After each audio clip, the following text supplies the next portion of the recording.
The views expressed on this Turnbuckle Tabloid live stream or Turnbuckle Tabloid podcast episode do not reflect the views, thoughts, or opinions of the RageWorks brand, including the RageWorks podcast network, RageWorks content partners, advertisers, and affiliates. Viewer and listener discretion is advised. What's going on, listeners? This is Kyle Davis of the NWA, and you are listening to Turnbuckle Tabloid. You're making smart choices. Thanks for doing that. I need you to do it. Follow me, follow them. We got this, baby. 5, 4, 3, 2, 1, 0. All engine running. Liftoff.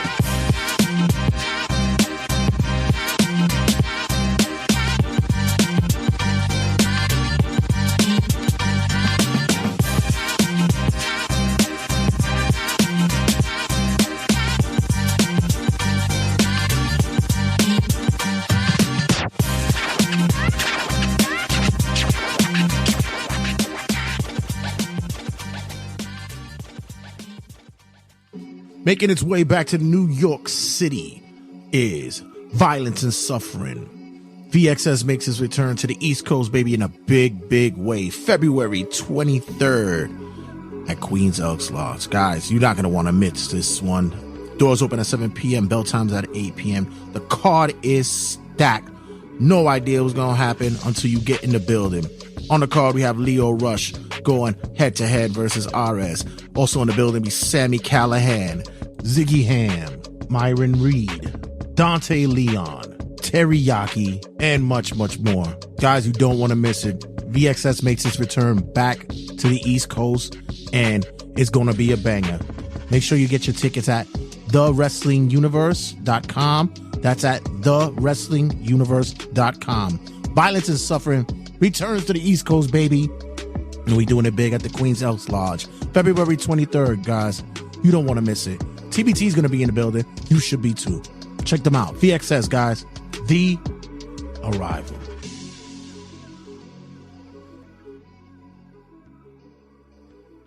Ladies and gentlemen, the answer to your prayers is here. My name is Ariella Nix, and you are listening to the Turnbuckle Tabloid.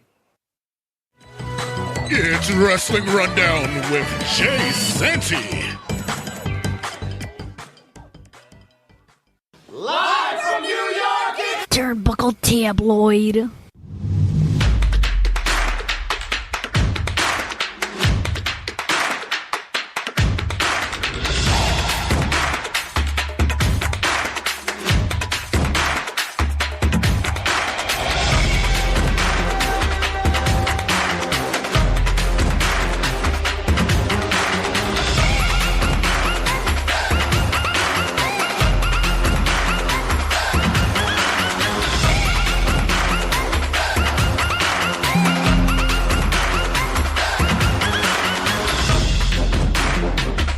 Well. Guess who's back on the motherfucking house? Yes, everybody.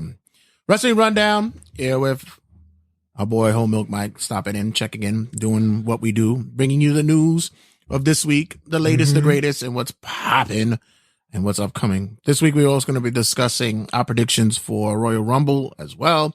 And much more. I had to come in this week. I broke the door down. You broke, yeah. Listen, sometimes when we leave food out there, Mike actually follows it. He comes upstairs. So. Fat joke. It's like I didn't say you were fat. You just enjoy food. There's a difference. As always, I'm the Norm McDonald of this segment, and this is your Wrestling Rundown, your weekend update.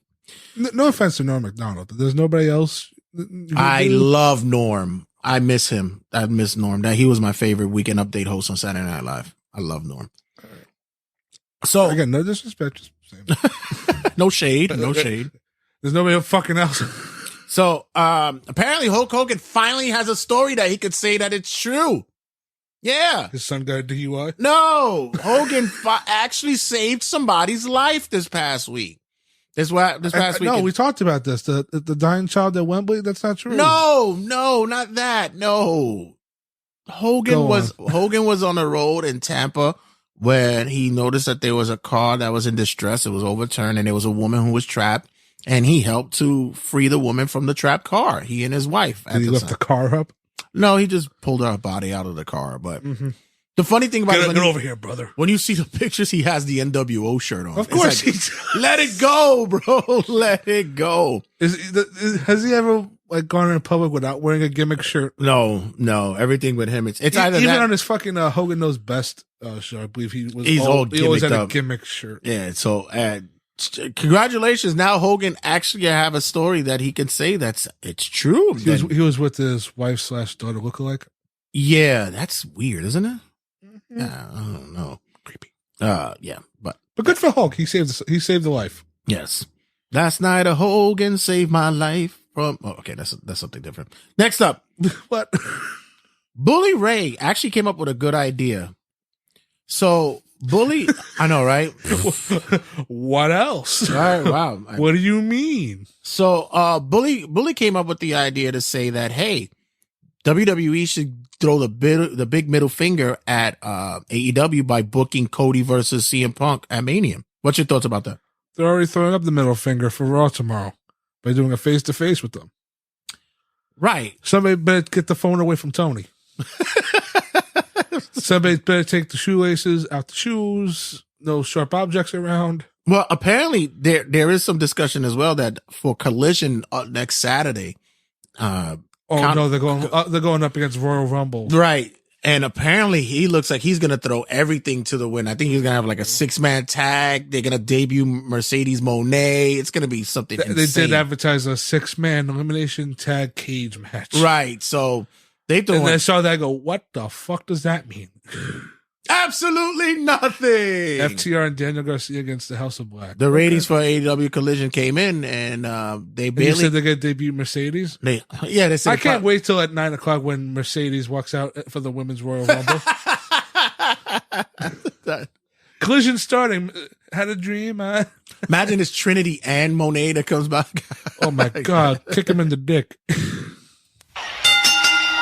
I wanted to add too with the Bully Ray thing because shared this morning that Max Caster tweeted out saying, if you come into my locker room, don't expect a handshake. And then Bully Ray responded, that's the problem with you boys in the locker room. Nobody wants to I know what you feel like, Phil. There's no more camaraderie, no tradition anymore. And then Max Caster responded, oh no, we'll shake your hand. And then Bully said, see you soon. I posted, see you soon. Is that a threat? Right. I don't know, Bully. I don't know what that means. Bully's known to be an asshole, though. But can you imagine the fucking graphic? Bully Ray is all elite. God, no. Oh, my Lord. No. Team 3D is all possibly elite. because there's talk about them doing one last run, so who knows? Leslie King had a discussion about his name change. Lexus King, sorry.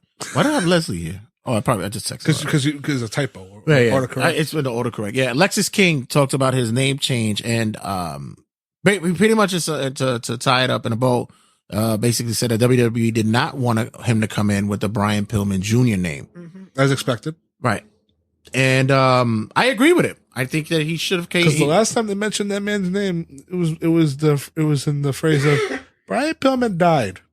Yeah, but also that was like the last thing they did, and then they had the widow on Raw, and like asking him like, oh, like he wasn't like a pill pusher, or like he was a drug addict. Yeah, I'm more with the idea of the fact that if you're going with the indie name, depending on who you are, right, that let it flourish, let it continue. Like I was upset about the Volta becoming Gunther, but I got used to it. I'm okay with that. I remember how mad I used to when they changed Rex Steiner's name to Braun Breaker. Right. Because let's be real here. We know who they're related to, but at the end of the day, they're going to make their own name for themselves. Right. And also, not a lot of people have the last name King. And you know what? I'm liking this gimmick so far. Yeah, this was the thing that was killing me with him in AEW. It was just like, oh, it's Brian Pillman Jr. Yeah, him. And it's Brian Pillman Jr. He has a look to him now that I even forgot that was him. Like but it's good. It's a good look for him. Speaking of name changes, one name change that fucking pissed me off till this day was Pete Dunne to Butch, and he's back. He's back. Oh my God, he's back. The last thing Vince did, Triple H fucking corrected it. Thank you. Please. Pete Dunne is back. Yep. The Bruiserweight. God. They didn't call him the Bruiserweight yet. Yeah, I think they did. On commentary, they say like from something England, they just said Pete Dunne. On commentary, they called him the Bruiserweight. Right. I'm so fucking happy. Now I could display my my side plates again. Shit. But remember how many months it's been since we kept hearing, oh, they gotta change his name back. They're looking for the perfect time. Right. And now with the Brawling Brutes dead, Pete Dunne returns. Keith Lee will undergo not one but 2 surgeries. I'm getting nervous about him. Me too. This is a guy that took a lot of time off during the pandemic. He had a lot of heart issues, health reasons. Yeah, I hope it doesn't lead to like a Bray Wyatt route. Right. I'm hoping that everything goes well with him, and we here at Turnbuckle Tabloid look and hope for a speedy recovery for the man Keith Lee. Yeah.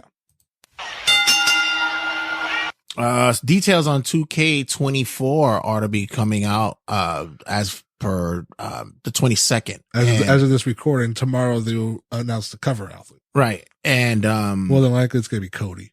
There's already rumors and leanings to the fact that we may see a return of special guest referee in the series. Special referee, casket match. The showcase, what people believe what the showcase is going to be. Yeah. A big tribute to Bray Wyatt will be on the cards as well. I'm hoping that the roster is even bigger. What are your hopes that we'll do more of an in-depth commentary about it later on down the line, but what are your thoughts of what you would like to see return, debut, improve, or what's your quick synopsis of stuff? I think the real selling point for this game this year, because usually in the past it's always the biggest roster in video game history. That's always usually the tagline, right? Mm-hmm.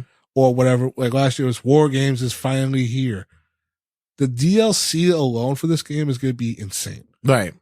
Because you're going to have your Jade Cargills, you're going to have your CM Punks. Like a lot of these people that just showed up in the past couple months, they're going to be your DLC bonus character. I'm really looking forward to what they're going to do with My Career or My Rise, whatever they're going to call it. I do want to see improvements on My GM and Universe mode. I think with Universe, just go back to basics too. Like stop overcomplicating. Let's make this rivalry simple. More silly cutscenes. Let's make it like a video game-esque. Like stop trying to blend in real life. For Universe mode, I jumped back into it recently because I have the PlayStation Portal. So now I play it at work and I was able to get back into it, got it progressively going. And what I found that it gets bland with is there's no rhyme or reason for anything to go well. Like if you would incorporate My GM into it a little bit more, as opposed to like what they have My GM as now, but you give, in My Universe, if you get a high rating for your show for that week, you get a bonus, or put more incentives into the storyline and building. Bring that aspect of My GM into My Universe where it comes to money wise. You have to generate money like how the old games used to be. Right. I would have more fun with that. Showcase wise, I think that it's going to be more, leaning towards WrestleMania since it's the anniversary of it. So I think they'll be doing that. And they did that before, right? 30 years of WrestleMania. Yeah, I think they're going to do it again. They did a lot of matches. Right. And I think what I would want to see is with DLCs, can you get us alternate attires as well? Like when you look at NBA 2K, that too, yeah, and NBA 2K, they updated too. Yeah, the NBA 2K series, they constantly updated the rosters or the attires, the overall look, the uniforms and such like that. Can we just get that? Like if like with Tommaso Ciampa in this year's game, like he still had the Miz gear.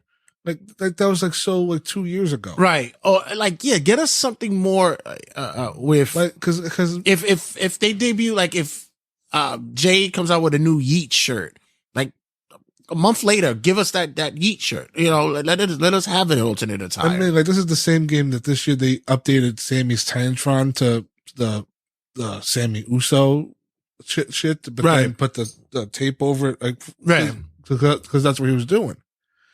because like shout out to my friend Ray here, but every year they don't need. He says like they don't need to keep doing a new game every year. If as long as you just update it with updated tires, because the roster regardless every year is just going to change because people got cut and they're not going to be in the game anymore. A lot of the legends are going to go away. I will say a lot of the My Faction content that we saw. Like that should be available. Enough with this My Faction card nonsense. Yeah, they need to, we have Super Card already. That's enough. You need to get rid of that. And if you're gonna do that, at least because also tie them up together. Because a lot of the attires, like you were talking about, they're My Faction exclusive. Right. So if you wanted to see Big Pump Scott Steiner, you had to go into fucking My Faction. Yeah, I'm not a fan of that. I do expect a lot of the DLC characters that were there this year to stay, like Zeus, the Steiners.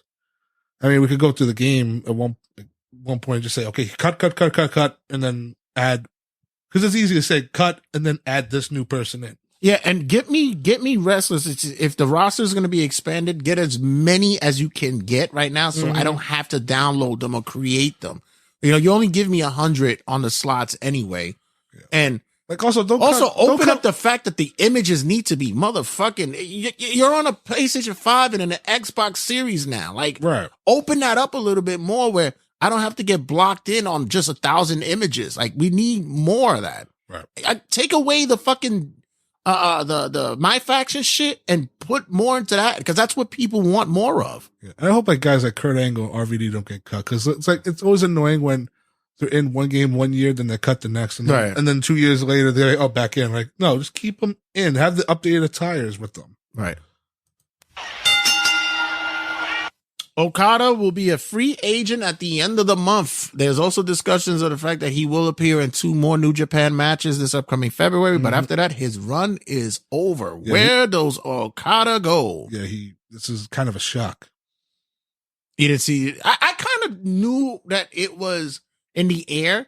He kind of teased it a little bit, but I also believe that he knows where the money's at. Yeah. He knows that, and he's still young, so he still has 36. He still has some time on his hand. But that's one thing too with the age thing too, because there's a lot of reports. So this past week went nuts, right? Where he wants to do a WrestleMania. If the timeline goes right, he could come in for this year's WrestleMania. Right. And it's already reported that if he does come in for this year, it's lined up that Triple H has Finn Balor and or AJ Styles lined up for him. Now, if they do bring in Okada and the match is AJ Styles versus Okada at WrestleMania 40, sign me up. Yeah. Sign me up. Yeah. But then it's also too, if he goes to AEW, he knows how it is backstage. He knows the environment. He knows how Tony Khan is. It'd be the comfortable spot for him. Right. And then the long shot is TNA. He went there prior, but he just had a match there recently. So. Right. But in the long run, they're not going to be, financially, it's not going to be the best for him. Okay. So. Because he's going to definitely want the most money. The most money he'll get is from AEW. So I say this. If we don't see Okada on an AEW screen by April, I would say March, by March. If he's not on the screen by March, he's signed to WWE. Yeah. And he will do a WrestleMania match. He will, yeah. I believe and the weird thing is too, is I'd see him do that and then go to NXT. Or unless on TV they publicly say he signed. Right. And they promote him and get people to know who the fuck he is. I think that, because the WWE audience can be a little bit closeted. So, right. But I think that, I think that being said, to having Balor or AJ being the ones that introduces him to the two perfect company, people that he knows how to work with. Right. I have to say that the comfort level in AEW is there for him, but also we're gonna see same matches over and over again with him. I was watching the Jim Cornette clip earlier, and Brian Last brought it up. This was like a funny thing where he said in WWE it's the virtual unknown. Where in WWE you might get punched in the face one week because somebody doesn't like you, right? Or you might witness a fight and AEW, for no fucking reason. And AEW, right? It's because I think it's also too, if he wants to work in the States, let's think about this. For AEW, he be coming in weekly, traveling from Japan to wherever the fuck they are. With WWE, he's relocating to Florida or wherever the hell he is in the States. And I think his wife is an actress, voice actor too, over there in Japan. So, I mean, we could all fantasy book the matches, like you said. With AEW matches, with Danielson, the rematch, Omega, Ospreay, Jay White, and all. And then if you want to go that far, your Moxleys, your Swerves, like those types of people. But in WWE, you get your Randy Ortons, your Seth Rollins, your Roman Reigns. Like those are the matches. Yeah. Like Okada versus Brock Lesnar, Okada versus Gunther. Yeah, and I think also with the WWE look for it too is that he has friends there as well. He has the Nakamura's. He has and Triple H and Charlotte are definitely using Nakamura to get content with him. And people talk shit about, wow, look what they did to Nakamura. No, look what Nakamura did to Nakamura. He's fucking happy. Like, he is chilling. He's like, I live in the States. I get to surf. I get to hang out. I'm one of the coolest motherfuckers on the roster. Leave me the fuck alone. I'm good. Like, I'm making good money. I'm fine. I'm providing for my family. And I think that's what's probably going to be the leading point for whether WWE gets Okada or not. Yeah. But my heart of hearts will say that he signs with AEW. But I will be surprised that he does take the WWE gig. I will be surprised by that. You have anything on your end? It's all about the money with Okada. I just want to say on the New Japan end, they're kind of in a bad spot right now because they've been building this. They kind of did the WWE thing of building one guy up for so long. This guy, 7-time world champion, 2,000 days as world champion, and now he's up and gone. Now they have like Tanahashi, who has bad knees. They have Naito, who's 41. Shingo Takagi's in his 40s. Not a lot of options, and they tried, and they're pushing some of the newer guys like Shota Umaro, but they got work.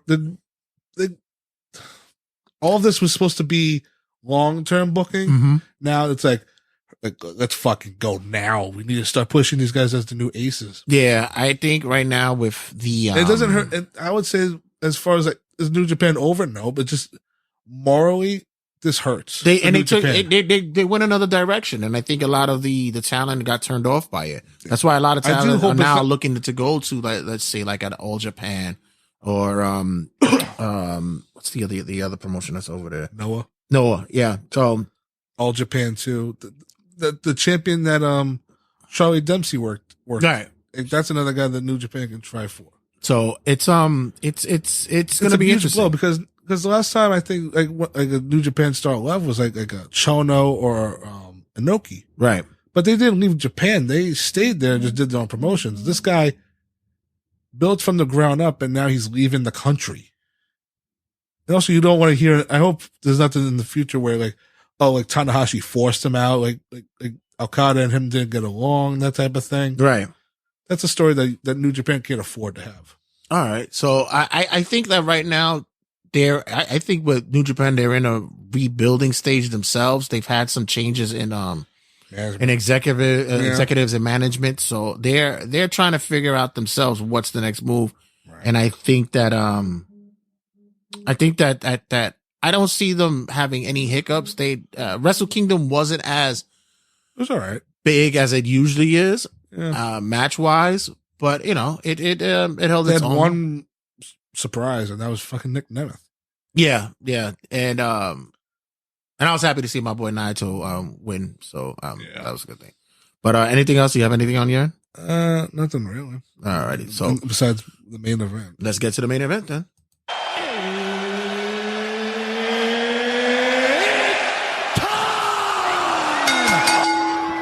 Main event, ladies and gentlemen, and this will be our predictions for the Royal Rumble. So you have the card in front of you? Let's get the card. La la la la la la la la la. Yeah, shout out to big event that's coming up for us here at Turnbuckle Tabloid. We're doing it at a venue here in New York City. Hopefully the listeners and such will come out. I'll set up the appointment time and date when everything will occur real soon. And yeah, guys, it's gonna be good tidings. We're gonna do it up big. Big. We usually do it here in the house, but this time around I said, let's do something special. Yeah, and I'm like, you know what? I said I've also the amount of people that we have in the group, it's not, the place is too small. Yeah, I found respectfully. I found a good place in the neighborhood now that'll do it, and they're happy to do it. They're really excited.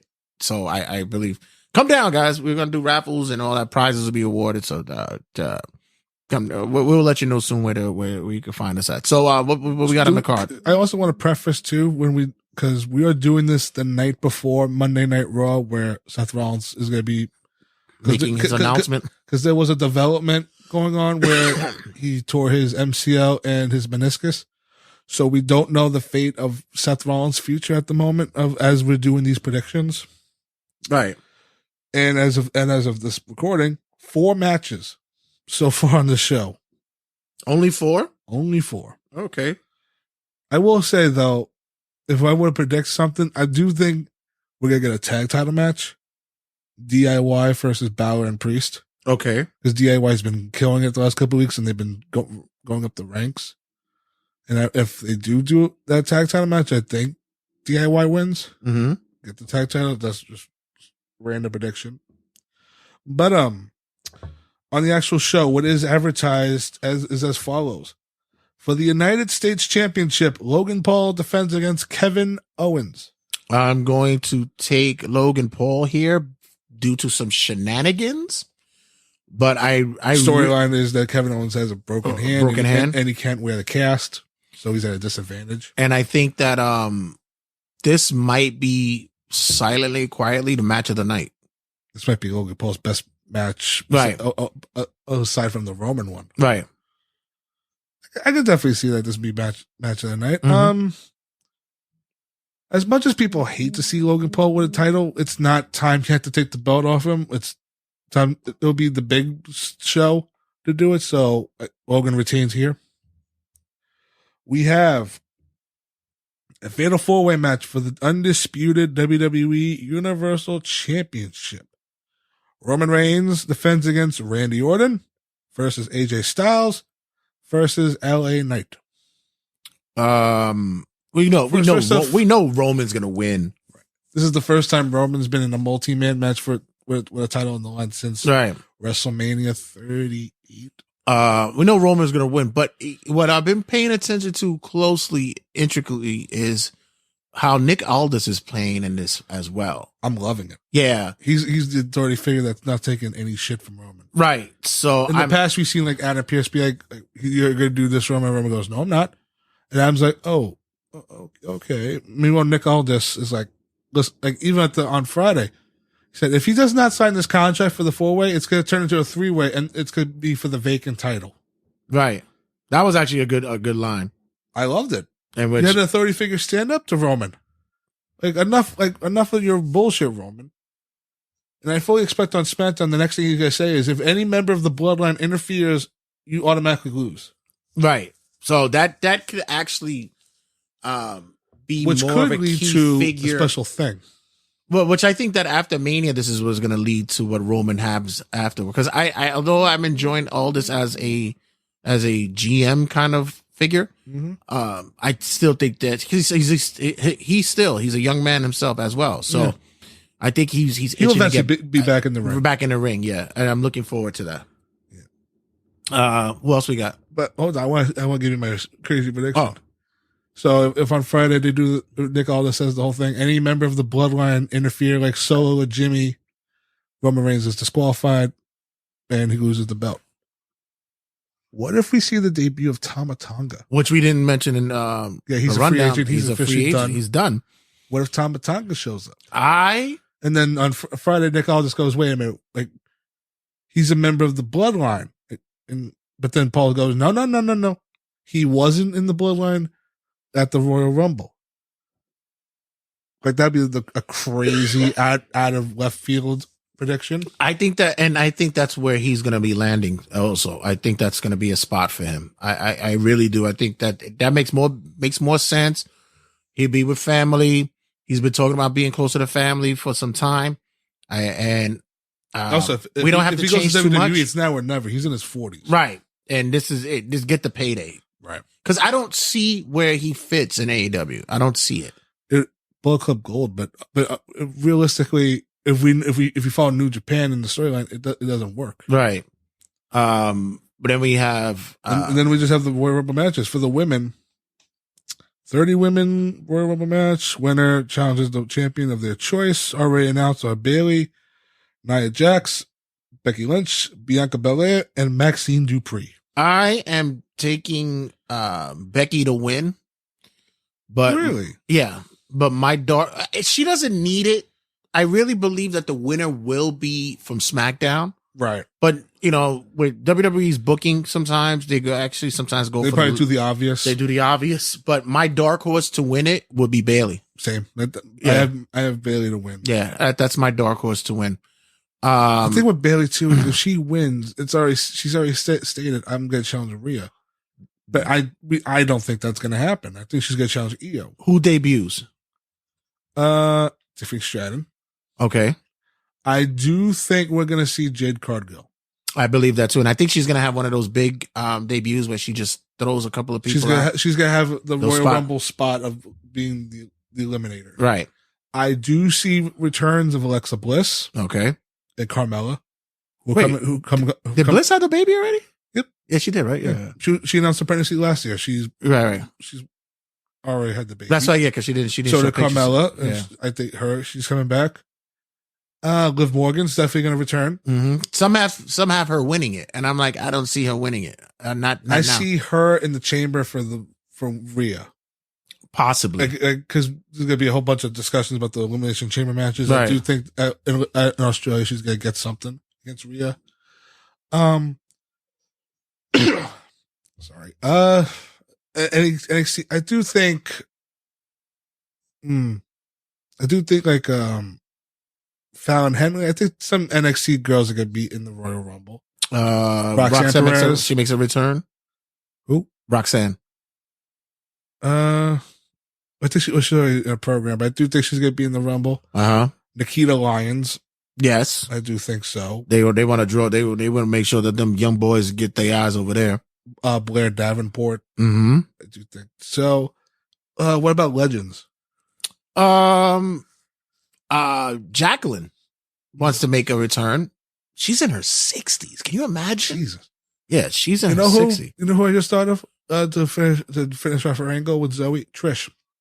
Okay. Because last we saw Trish, Zoe beat her up. And Trish is saying that she's not done. She's going to come back. Yeah, but she's also saying the retirement is coming soon. Mm-hmm. And I will say Lita. Let's do one last face off between Trish and Lita. Can we get Victoria in for Hall of Fame? Can we get this already again? Yeah, I hope so. Let's get her in. Yeah. But I think either Becky or Bayley's a lock. Yeah. The dark horse for me would be Nia. If Nia Jax wins the Rumble. And Trinity. I don't think Trinity's going to be at the Rumble. I believe she will be. I believe that she'll return on the Because I think Rumble. it's because she's lined up to be on TNA TV past Rumble.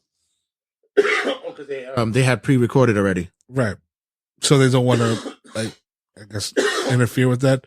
But we're ignoring the elephant in the room. Sasha Banks.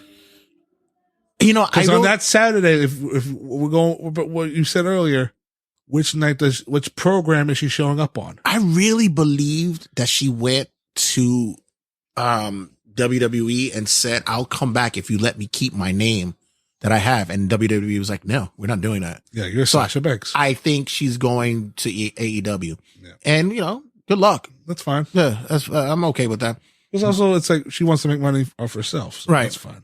But I do see your point. Because all the reports of her free agency and all the trademarking that she was doing, it wouldn't make sense for her to trademark all that if she was going back. Right. Exactly. So, like I said, I have the obvious being Becky to win, but the dark horse for me would be for Bayley because I think it makes more sense for SmackDown. It's either or for me. Right.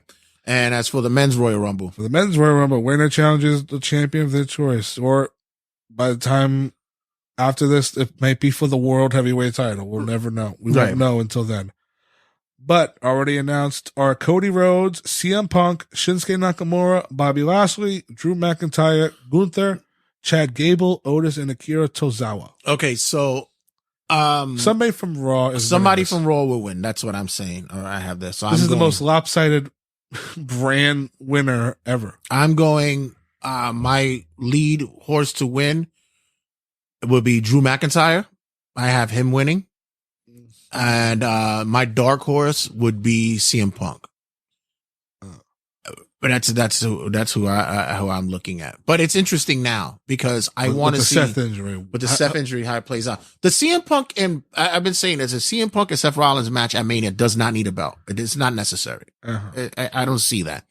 But this is definitely going to be a Raw winner here. Right. It's so lopsided. Right. I mean, I just point out the list, and only one SmackDown superstar has been announced, and that's Lashley. I'm hoping Lashley's not winning this. I'm hoping that Raw. Let's talk about it because on Raw they're going to open up with Seth Rollins. Right. What's he going to say? He's going to say, I believe. Unfortunately, I'm going to be out for a month, and I can't defend the belt. I'm a fighting champion. Blah blah blah. I think Punk comes out. I think this may cost him the title because Damian would cash in, and which will be funny because I have mentioned it later on. I talked about it later on in here, but I'll tell you. I said it'll be funny that Damian cashes in, then Drew McIntyre challenges him to a fight that night, and then he loses the title to Drew McIntyre.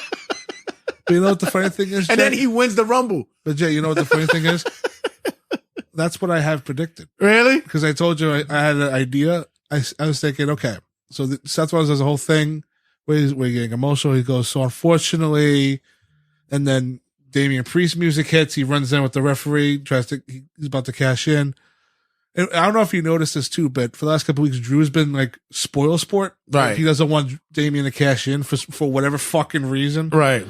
But then you have like Finn and JD and Dom attacking Drew. So then Damian has Seth all to himself, does a choke slam or whatever the hell. 1, 2, 3. Damian successfully cashes in. Right. But because also too, they've already announced it's going to be Drew and Damian in the main event tomorrow. That's already locked. This is what I'm saying. So but then after this, Adam Pearce goes, so because of what Damian just did, tonight's main event is now for the belt. So then when they get to the main event, Damian's about to win, but a new Judgment Day member, R-Truth, comes out, distracts him by accident. Claymore, 1, 2, 3. Yeah. Drew wins the belt. And if that happens, then Damian Priest gets just upset and he goes ballistic. And then let's say, like I said, they do a tag title match at the Royal Rumble. And then going into Damian's just all fucking pissed off because he just had the belt for a total of an hour and a half. He gets distracted by R-Truth again, and then that's when DIY wins. But I will say this.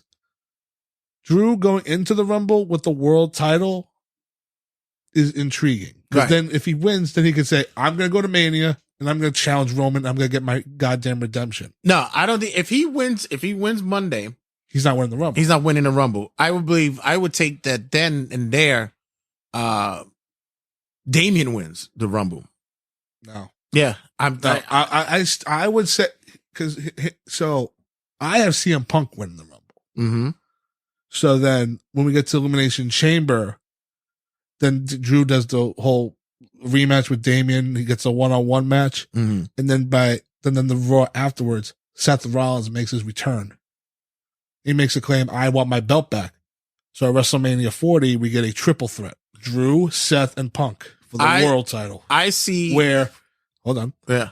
Where we don't have to worry about Seth's injury because then he doesn't need to, because we'll get the singles match, but I think we'll hold off on that until SummerSlam. Right. Rollins and Punk 1-on-1. If you go into Mania, let Drew be the champion and have Punk beat him for the belt, that'd be fine. Because then you have the whole thing during the summer of where you kill two birds with one stone. Rollins and Punk get their main event match at WrestleMania on night 1. And 2, you have a program built in for the summer. I see, and I see with Elimination Chamber, this is where Cody will get his match with Roman.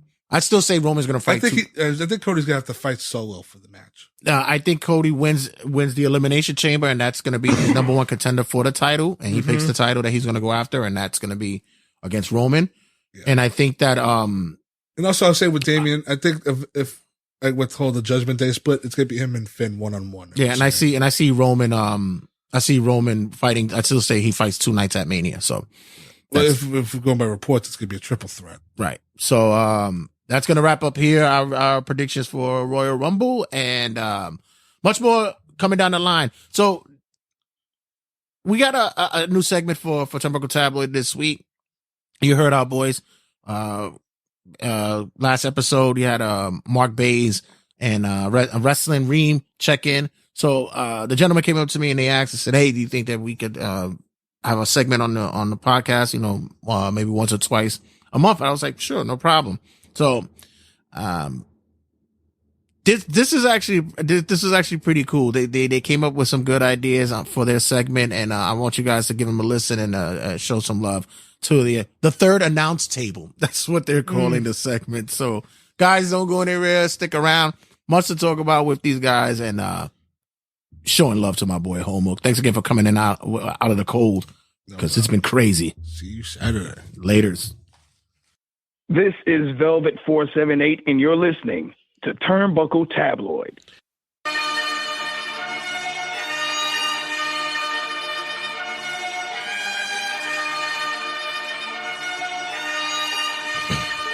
I spoke to you guys in the previous episode about these two young men who are joining a faction. They're the call-ups here at Turnbuckle Tabloid. NXT has their call-ups. TNA has their call-ups from whatever shitty indie shows is around. And AEW, they just grab every schlub from bumfuck Iowa that they could find. But not here. No. We get quality here at Turnbuckle Tabloid. So with us bringing in the new breed, the new young boys, as they call it in New Japan, that's coming in. Turnbuckle Tabloid is happy to announce that the third announced team table. What are we doing? The third announcers table. Oh, the announcers table. Third announcers table. The announcers table. Yes, sir. We're gonna because I don't want to get it like twisted with the Spanish announce team, because there's already like they're the second one. No. I just want to make sure, because there's litigations that's going on between that crew. But the third announcers table is checking in. Of course, our boy Marc Baze is stepping in as always, like he doing it for TV here for Turnbuckle Tabloid. And Rasslin Reem, I saw that you are actually embracing that. You're taking that. I am, man. The IG page is up and running. Make sure y'all follow me.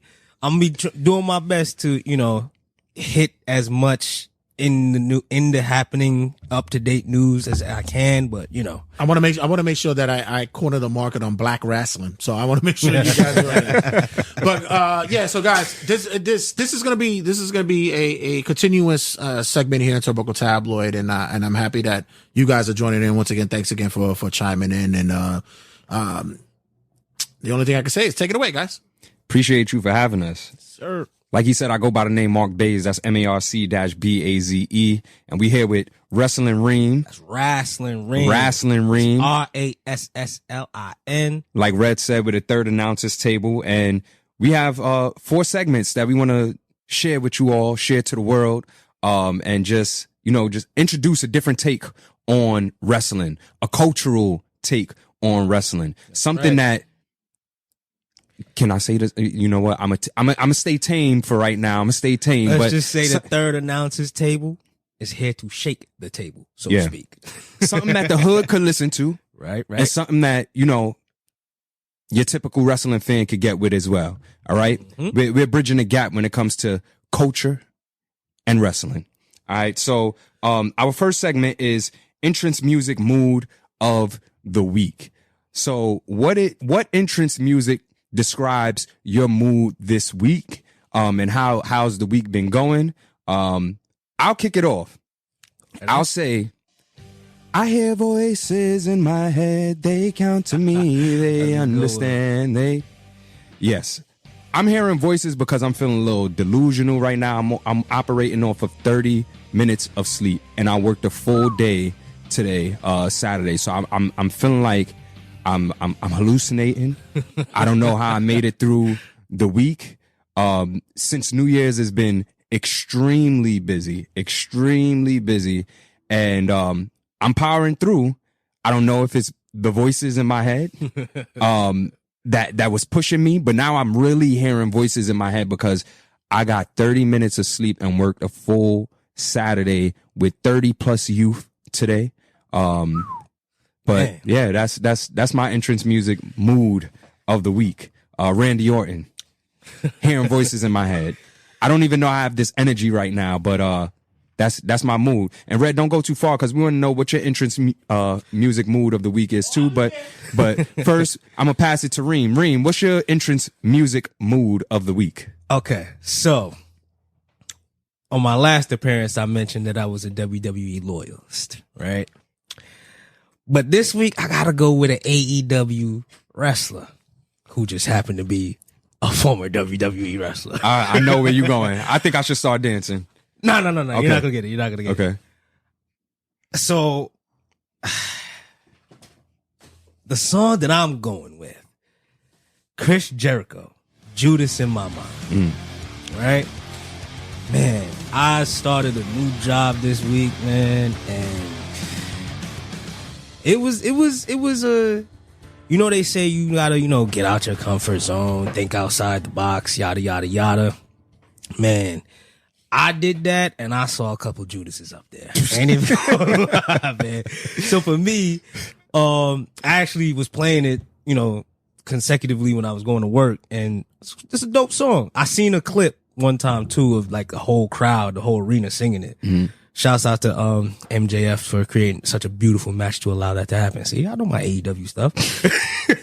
But overall, like, I'm looking at the lyrics and I'm like, yeah, man, this is how I'm feeling. Just powering through, just ignoring all that negativity. And yeah, I came off of work too, and boy, Judas is getting loud. You know what's crazy? Voices was gonna be my song too. But That's then I crazy. said, you know what? Let me throw a little curveball. Let me get a little AEW on them. Okay. You know what I mean? Okay. I feel that. Red, what's your entrance music mood of the week? So I came into 2024 with a game plan because professionally I'm not settled. I need to start looking in other outlets and other areas to spread my expertise and my experience at. And I also thought about if you heard last week's episode, I was on my Cat Williams shit last episode. I had to expose the industry and let everybody know that there's people out there that's going to them P. Diddy parties. So Spot on. I was I'm actually gonna go to the new talent that we have in TNA, who we lost due to releases, and I'm gonna go to his former theme song, "I'm Here to Show the World" by the former Dolph Ziggler, Nemeth, man. And with his new gimmick now, the Wanted Man. I'm like, I need to be that. I need to be the Wanted Man. You're gonna have to want me for your facilities, for your area of work to step it up for y'all, to let you know that I can make shit happen for y'all. So that's what I'm going with this week. I love that. All right. Point. All right. Shit. I didn't think it was gonna go like that. I like this segment. This is fire. Do a little curveball. All right. So y'all want to jump into some recaps? Let's do it. I want to lead this one. Go ahead. So, my first point that I want to touch on. I can't believe I'm even saying this sentence, but Logan Paul might be the man, I'm sorry. Logan Paul might be the next great heel after Seth, after MJF, a little bit of CM Punk, but the little sample that we've seen of Logan Paul, I've said to myself, yo, he's good. He's been barbecue frying Kevin Owens since he won that championship. Those little promos that he does, where he's, doing little videos and whatnot, bro, I laugh hysterically. KO, okay. Yo, that was fire. He cooked them with that. I think we got to start having that conversation when it comes to top heels in the industry today. Where do we rank Logan Paul? I want to actually ask Red that. Like, where would you rank Logan Paul in today's top heels? Like, is he up there? Do you even see potential? I think by SummerSlam, he's going to be the face of the company. Wow, that's a bold statement that you have there. And I would like to believe that if he would be a semi or consistent kind of talent that's going to be on the roster. I know he's already said that he's committed to the company, that he's already given up the boxing thing because he wants to stay committed to his focus with WWE. I know my boy M2 Inc. Shout out to my boy, my man. He can't stand Logan. He just hates the whole premise of him. But it also goes to, and I'll double it back to you guys once I'm finished with this statement. The kid is talented. It's one of those lightning in the bottle moments where, you not only can speak on the mic, but you go in the ring and you show and prove it. We saw Pat McAfee can do it. We actually could say Bad Bunny actually was doing it. He wrestles as well. So yeah. And it goes to it's a testament to and it's not to throw shade to any other companies, but it's a testament to WWE to where it's like they saw their history when they put celebrities in the ring and it shit the bed. So now they want to make sure that if somebody's going to go in the ring, they're going to make sure that they go into that and be legit. So I'll go back to you and I'll go to Mark first, where I go, can't everybody be a wrestler? That's a question? Can anybody be a wrestler? It depends on what the gimmick is. I think So anybody can't be a wrestler. What you think, Reem? I believe that anybody can be a wrestler. I do too, especially if you could create a wrestler in 2K. You're awesome. It's great.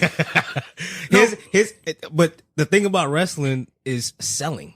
Right. No. Anybody can't be a wrestler. No. I believe no, not everybody can be a wrestler. Why? Because this is what the misconception is nowadays when it comes to people who go into wrestling, because they think that just because you could do a backflip, or you could, you could dive over a rope, or you could have a chain move for 30 seconds, that it's legit. It's thrown off. I'm sorry, guys, but I know this is, but you asked me the question. Nah, go ahead. It's all good, man. It's all good. But years ago, and you guys would know that backyard wrestling was the opening doors for a lot of indie guys to go in. Now there's not a lot of backyard wrestling anymore. Yeah. Now it's, now they're opening schools, and promoters, instructors, teachers, or whatever, they just want the payday. And they just figure that they could do that. And a lot of guys can't be wrestlers. I think with Logan Paul, someone saw that there's money in this kid, and it's not because of his social media prowess, his audience. It's not because of the media attention that he draws. Someone sat there and said, this kid draws money. Like Dusty would say, the only thing that matters is the miles and the money, baby. And that's exactly what we see with him. So, as for Reem's question, to me, can he be a top heel? He's automatically can be the biggest heel in there because he's dislikable anyway. Yeah. So, as per how it continues and what they use him for it. Yeah. It's up to the creative of WWE. Yeah, I think depending on what his success looks like in WWE, that determines how much of a heel he becomes. Because the more they continue to give him these accolades, like he's the U.S. champion right now. And as I was watching SmackDown, I was like, Kevin Owens cannot lose to Logan Paul. That's KO. If he beats him, I'm going to hate him more.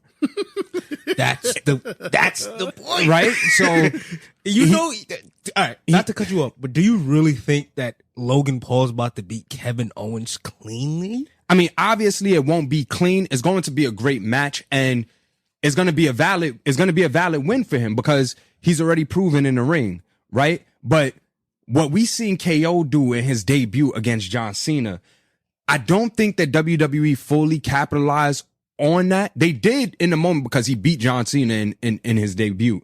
But I don't think KO gets enough credit. And I love KO from watching him with 50 wrestlers at the local House of Glory show, right? Before he even got to WWE, we're in the background of those pictures with Kevin Owens there, right? So that was Kevin Steen. Kevin Steen at the time. Yes. And he was even crazier back then. If Logan Paul continues to see success in ways that celebrity wrestlers don't see success, his heel meter is going to continue to rise. And I think it will be best for business if he's going to be committed, not, One just foot in, 1 foot out. Exactly. And he can be a part-timer. When you saw Owens on TV for the first time in WWE, did you go, I saw him live? Yeah, like I contributed to his success for sure. And I've never, KO is one of the best on the mic. I don't like this erratic stuff that they have reduced him to, because he does that too much. But I've never seen somebody get the best of him, and Logan Paul got the best of him last night on some douchebag shit. And yeah, so I do agree with your point that Logan Paul can be one of the best heels.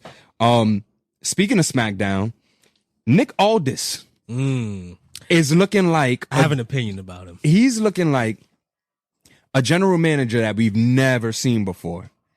His figure, what he means to the roster, him not being intimidated.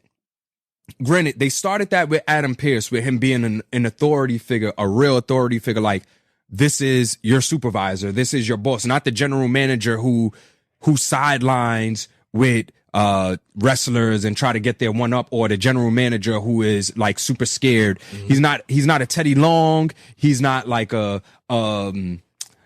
Eric Bischoff. He's a real dude. Like, this dude be popping up out of nowhere at ringside like the Undertaker. when he got to set the record straight. That is true. Right? That is true.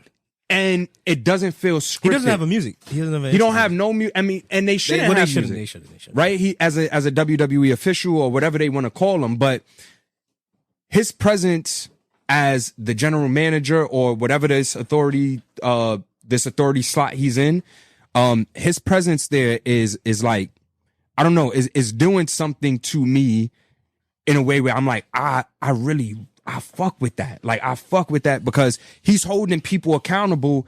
And usually someone who goes against a Roman Reigns, like how he does, and hold Roman Reigns accountable would be, they would get beat up. And granted, Randy Orton hit him with the RKO, but he had to take the fine. I'm loving Nick Aldis in this role right now because he's super real. He doesn't seem like, he seemed like a boss. Okay, so I agree 100% with everything you said, which is more of the reason why I'm not about to just forget about my dog, Big Scrap, Adam Pearce. What you just said is the reason why I look at Adam Pearce and I say, yo, you know what? I ain't about to forget about you, dog. You've been holding both shows down, and the script is the script, the show is the show, but I just hate that they make Adam Pearce look like the weaker individual. I think Adam Pearce should be the vet. Obviously, if you're gonna have here's what I like. I'm about to go down memory lane, right? You remember when Ric Flair and Vince McMahon had split like the company, like 50-50? Yep. I think one agreed to run SmackDown, and one agreed to run Raw. I love that. I love that. You don't necessarily gotta have your roster like compete on that type of thing, but when they introduced Nick Aldis and let the best man win and all this, I like that. You coming in there, you chest all out. By the way, shouts out to Roman Reigns.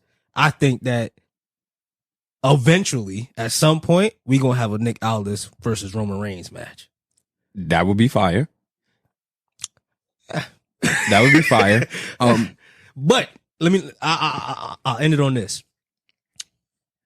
I do believe Nick Aldis is necessary, especially for SmackDown, because we've spent the last 2 years or so seeing Adam Pearce try to do whatever he could with Roman Reigns. And now it's a fresh type of interaction where you're like, okay, is he eventually at some point going to bend the knee? Yeah. So I love the little subtle things like Roman Reigns dropping the contract out the ring. Like, yeah, boy, go pick that up, man. You feel me? But, you know, overall, I think that SmackDown is in a great position. Yeah. I think that, you know, Raw is more focused on women talent, and I think SmackDown is more focused on action overall. Yeah. You know what I mean? I respect your point about Adam Pearce being like the OG figure that what Nick Aldis is looking like. But the reason why I connect with Nick Aldis more is because it seemed more real. Adam Pearce has that professional wrestling polish on him where when he speaks it's like, and that's happening now. Like he's waiting on a fan reaction. Nick Aldis is out there like, boy, you messing with the show. So if you an NXT call up, you going to SmackDown? Absolutely. Absolutely. What about you, Red? Fun fact, Nick Aldis, Adam Pearce are both former NWA long-time holding champions. Okay. So there is an underlining story that could be addressed later on down the line, especially when it comes to the creative these days. They are now addressing more of outside companies' subtleties that they're doing. A new forbidden door is being built. Somewhat here and there. Another fun fact, Nick Aldis, 37 years old. Roman Reigns, 38 years old. So wow. Nick has only been outside of the ring, non-compete for less than a year. So he's still, when you take that suit off, the man can go. So I'm interested with your idea of the fact that there will be something along the line of all this Roman, which can be a precursor, especially after the Rock intervention that's happening right now with him putting himself into the mix here. So I could see that the returning storyline after Mania could be something building up with Roman and Nick, which is not a bad idea. And as per where would I go if I was an NXT call up? Just like I say about any wrestler that comes into the business, you always want to play for the Yankees, and it's fortunate because I'm not a Yankee fan. Raw. You got to go to Raw. You got to go Raw. You got to start off at least at Raw. Although SmackDown was the fucking pop-off show. That was our show because when you ain't have cable, you could watch wrestling. Yeah. That was the hood show. But yeah, you gotta go where the Yankees play. You got to start off at Raw for me. So the next point that I want to touch on, and I'm gonna need some facts on this, right? AJ Styles versus LA Knight. It's an intriguing storyline, but what's really scratching my head, and this is where I'll defer to Mark, Red. AJ Styles is kind of sort of like teasing a new look in WWE, but has there been anything in the past that kind of like shows like he's tapping into an old energy, or is this like 100% new? Because when he comes out, he's not wearing the leather hoodie. It's just all black, all business. Just has there ever been a time in his career where he's like done that, or is this like all new? Because when I see AJ Styles in this Fatal 4-Way, my heart just says he's getting jobbed out. My heart just says he's getting jobbed out. But as a fan of him, I'm looking at this character development and it's like, yo, if this is gonna be him going forward, yeah, I like that. So I'm just want to check my history to see like if there's any moment in his history where he's shown this before. There was a point in time where what was it, Aces and Eights, where he had went and he was alone. He was playing the lone wolf in TNA. It's giving me that a little bit, but at least with the stuff that he was doing in TNA, his fit still looked fire, even though it wasn't what we were used to. Right. This shit looked like a peacoat robe that he wearing, and it looks very cheap, and you get it's showing his age and his walk. Don't get me wrong, man. AJ Styles is still fit. He's still fit, but without the coordinated clothes or something that looks a little bit heavier. Like when he went to the lone, what was what did they categorize or what did they call him during that time in TNA? I don't even think that he even had a name. He was by himself. Yeah. Like they were trying to recruit him. Was he wearing all black? Like he switched it up. Okay. But it was like a heavy jacket, like some shit that you're wearing in winter in New York type shit. Okay. Right? This was he heel? He was a tweener, but he was still a face. He was still a face. So the reason why it was happening is because he was like towards the end of his contract with TNA. So he was still wondering whether or not he was going to stay. And what was happening with the direction of TNA when they were turning into Impact and all that, someone had mentioned to say that he wasn't on the cards for their future. So for him to run out the rest of his contract, he was just on his renegade mode. And he had his last couple of matches in Impact, and it was just that. As for what's happening now, I think what he's doing is blackout. He's just trying to pull away from the OGs. He's trying to move away from that. They're teasing that. And you got to understand with AJ, he's 44, 45 years old in the business. He's had a successful career health-wise, championship-wise.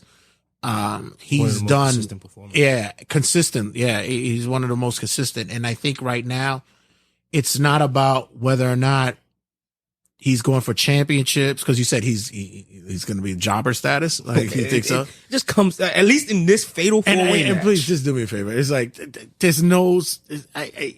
You don't like jobbers? It's not you. It's just that the terminology is so not used this day anymore, because it's whenever somebody is to put someone else over, they're workers. They're doing the work. Right. They're doing the job.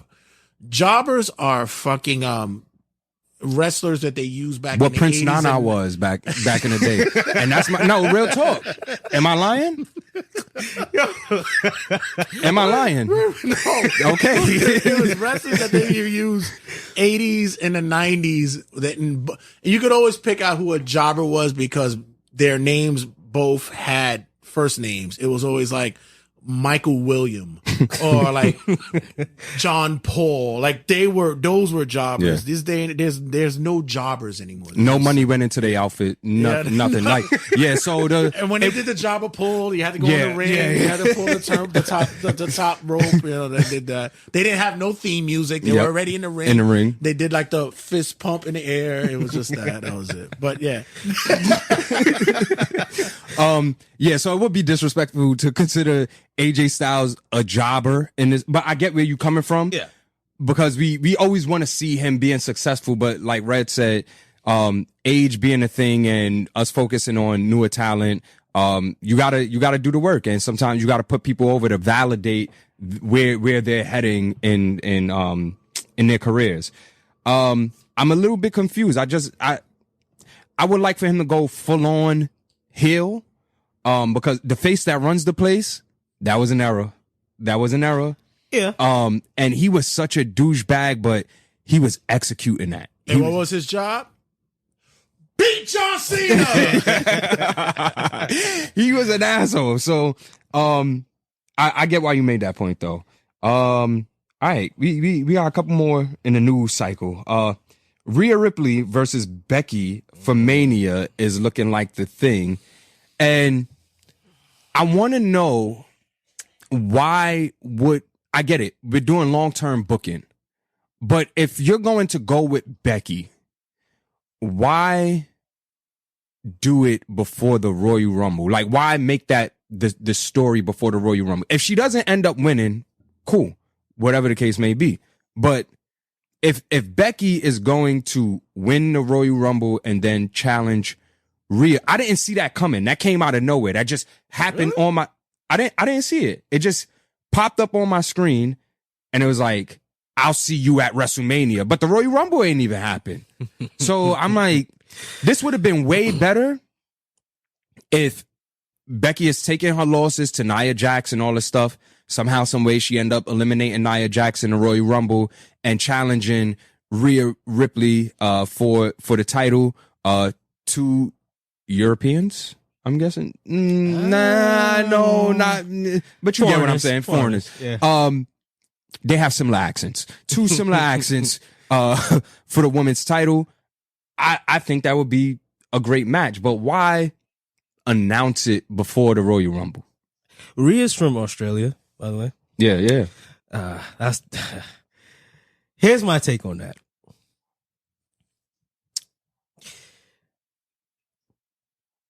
When it comes to Becky, it's almost like she's in a position where, like, you want her to look good, but she's almost tiptoeing that Charlotte Flair line. Where it's like, damn, we're just like kind of a little bored with you winning all the time. You know what I mean? And I know that sounds weird, but I say that because I saw the little touch, and I agree with you. Do that the night of. You know, like, have a little back scene cut where like you see her stretching, or you see Rhea walking by, and they kind of like just, you could do that backstage. Yeah. When you do that, you're basically saying, yo, she's kind of going to be like in the last three, which is fine. Cool. You touched on her eliminating Nia. I think based off of booking, that would be her get back. Because remember, Nia beat her straight up. I'm a big Nia fan, by the way. Here's my thing with Becky versus Rhea, though. You almost stick to the narrative that it's just 4 or 5 and then everybody else. You know what I mean? We know that's a money match. But show it after it's already been earned. Because now you kind of dilute the Royal Rumble to me. Yeah. Outside of Becky, maybe Nia, but who else is going to really be like, oh, you might win it? Zoe Stark? I mean, some folks is throwing Liv Morgan out there. I don't want to see Liv Morgan versus Rhea at WrestleMania. All right, think about it like this. Here's how you predict the Royal Rumble. Who is the most money main eventer that you could throw out there for the year? Not just their name, the year. Cody, CM Punk. Who's the third guy? I actually think The Rock might join the Royal Rumble, but that's another story. But when you go on the women's division, do you really think Bayley's going to win it? No. Do you really think that, Bianca Belair, but they're going to tease her. They're going to make it seem like she's going to win, but she's not going to win it. Any chance Jade Cargill enters the Royal Rumble and win? Ooh. Here's why I don't think she's going to win. What's the money match? You're going to give her Rhea that early?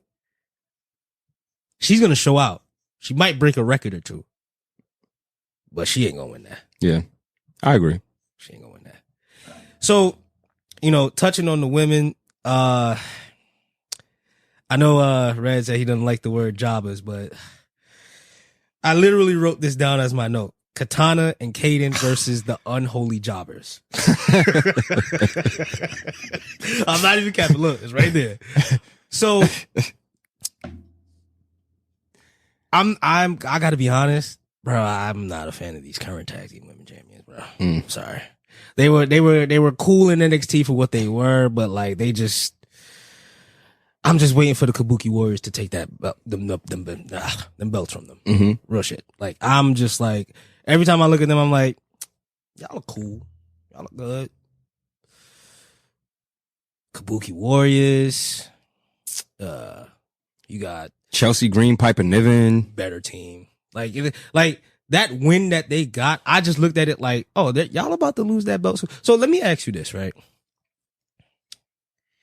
Do you think that there's a way to elevate the women's division without basically handicapping the singles division for the women?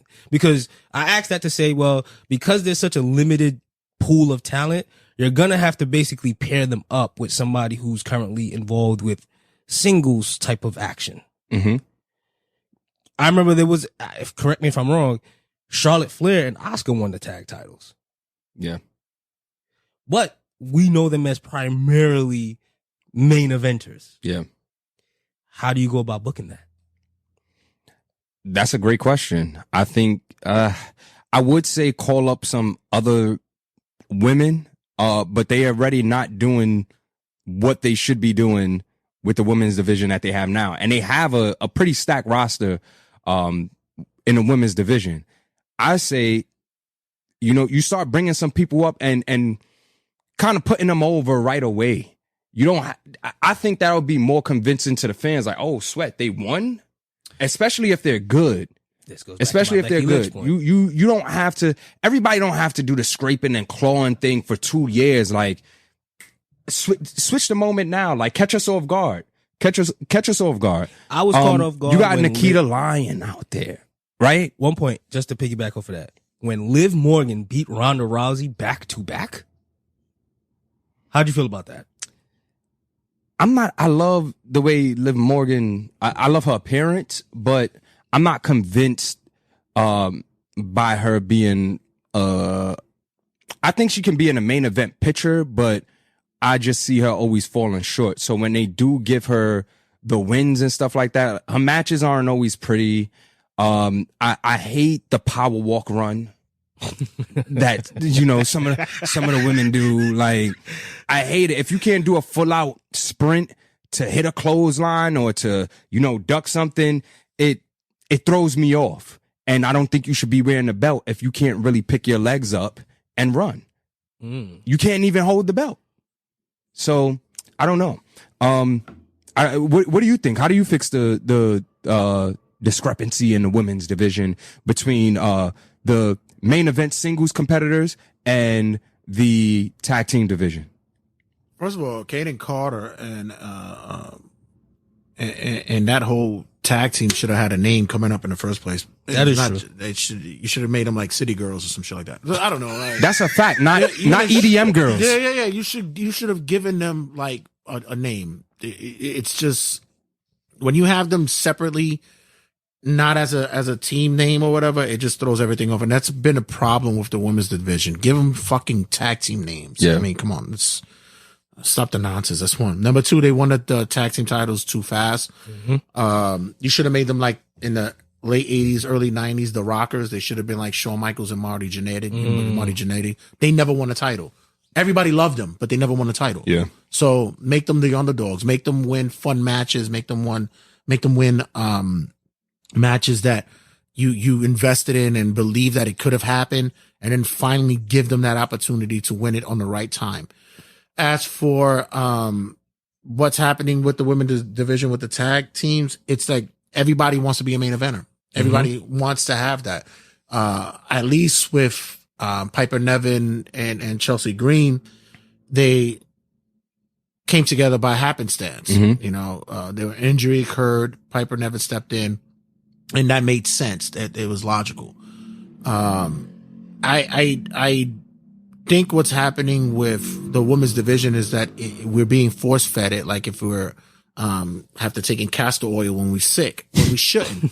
What it should be, it should come natural. It should be something to where we're investing in as women. By the way, when it comes to the women's division, the highest demo that they have when it comes who views it is young males from fucking kids to 14 years old. So start pushing that division at the 8 o'clock hour on Raw start pushing that division at the 8 o'clock hour on SmackDown. You'll get more of a fan base from there. You know how many kids I see go to indie shows and they can't wait to watch the women's wrestling? You see all these little horny kids, boys, I was about to, and they're just like mouth agape, like. I was about to say, so should they bring back bra and panties matches? No. No. No, because honestly, the kids right now. I'm talking about for the demo, like you horny kids. It was a joke. But even so, like right now, with the way the women are wrestling, the way that they're looking, and I agree with you. Oh my God, you have no idea how much I argue and bitch about the whole shit about this fucking power walk and this. It takes 33 steps just to hit somebody from turnbuckle to turnbuckle. No. When you see wrestlers like Bailey, Bianca, Becky, Charlotte, they run. They hit those strides. They hit it. They know how to go step by step. They know how to run the ropes. If you can't, if you look like Fred Flintstone fucking running to roll the ball and bowling and the twinkle toes, then you shouldn't. It looked like when you first teach a kid how to lay up off the right foot, and they start counting. They start counting their steps. Exactly. Like 1, 2, and then I touch the ropes. It's not natural. So yeah, but so let me ask you this: who has the better women's division currently, AEW or WWE? TNA. Okay. Mickey James.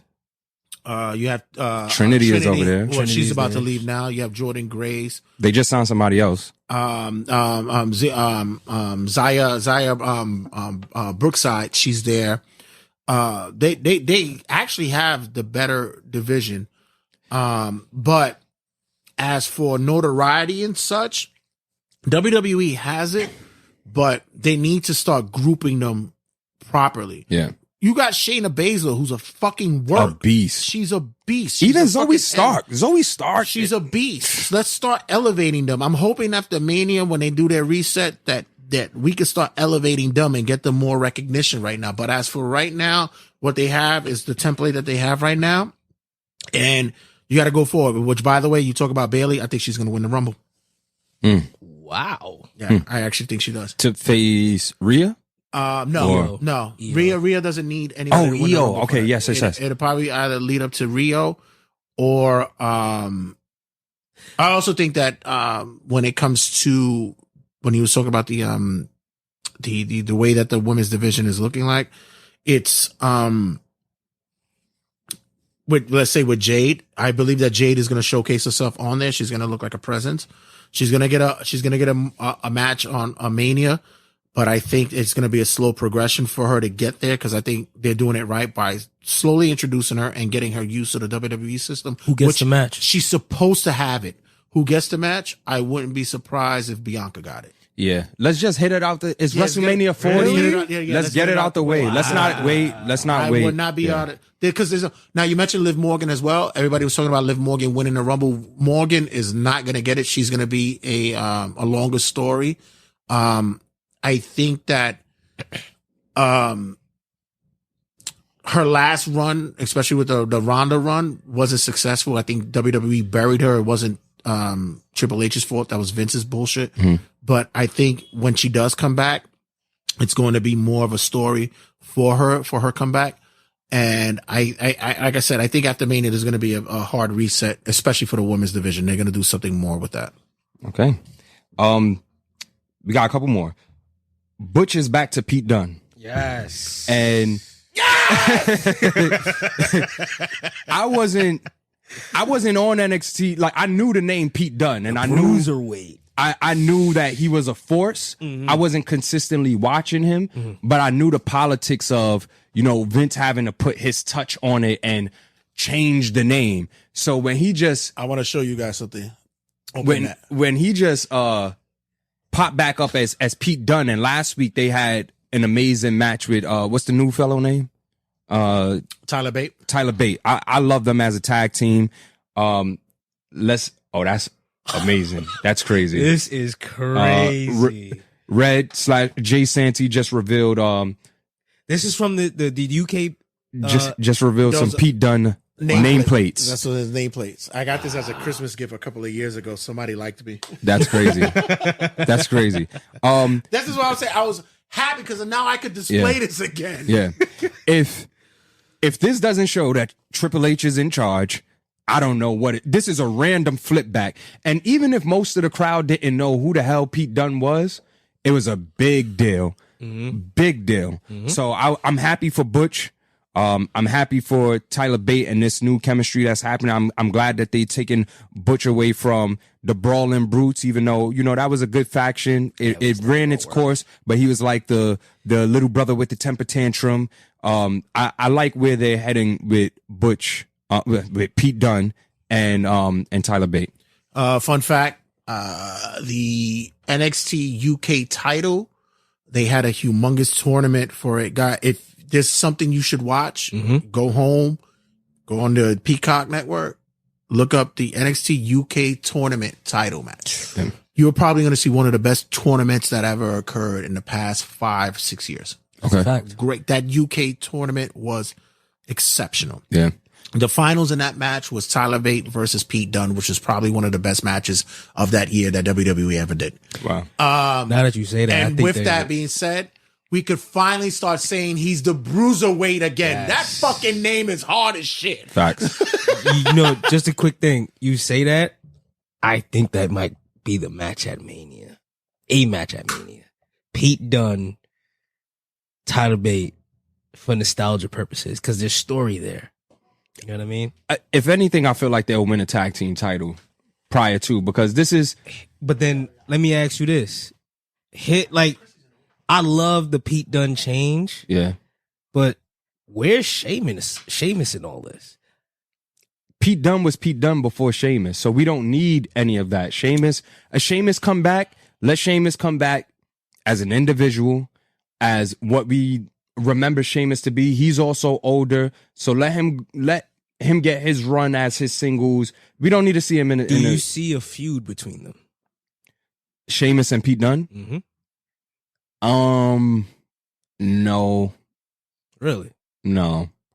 I think they'll, if Sheamus comes back as a face, I think it'll be that connection that's always there, like how Jey Uso and Sami Zayn, they gonna be bros forever. I think that will be the relationship. I can see it happening as a heel, but I don't see why Sheamus would need to beat up on Pete Dunne. It won't make any sense, especially where they have Pete Dunne and Tyler Bate at right now. When they come on TV, I'm sitting down and I'm watching the match. And the next segment is bathroom break factions, but we have do you have any more recaps? One last point. Same. Oh, go ahead, Ray. I want to be that producer that does the fun facts. So, Let's fun hear facts. Sheamus is missing one title, so he could be a Triple Crown winner, and that is the Intercontinental title. Yes. That's one. Number two, there's also rumblings of a possibility of a Sheamus versus Brock Lesnar at WrestleMania. What are your thoughts about that? Too many years too late. I 5 years ago, maybe I would have been like, okay. Certain matches are more intriguing. Like hearing Gunther Brock Lesnar is a little bit more intriguing to me. And hearing Gunther Sheamus and Sheamus getting that IC title, beating Gunther after the freaking classic that they done put on, for him to get his retribution, I think that makes more sense. I don't need to see Sheamus versus Brock Lesnar. If I'm watching Gunther versus Brock Lesnar, Gunther can't be the IC champ. It's not going to be believable to me. Nah. It's not going to be believable to me. It validates Brock Lesnar is not going to be here for so much longer, right?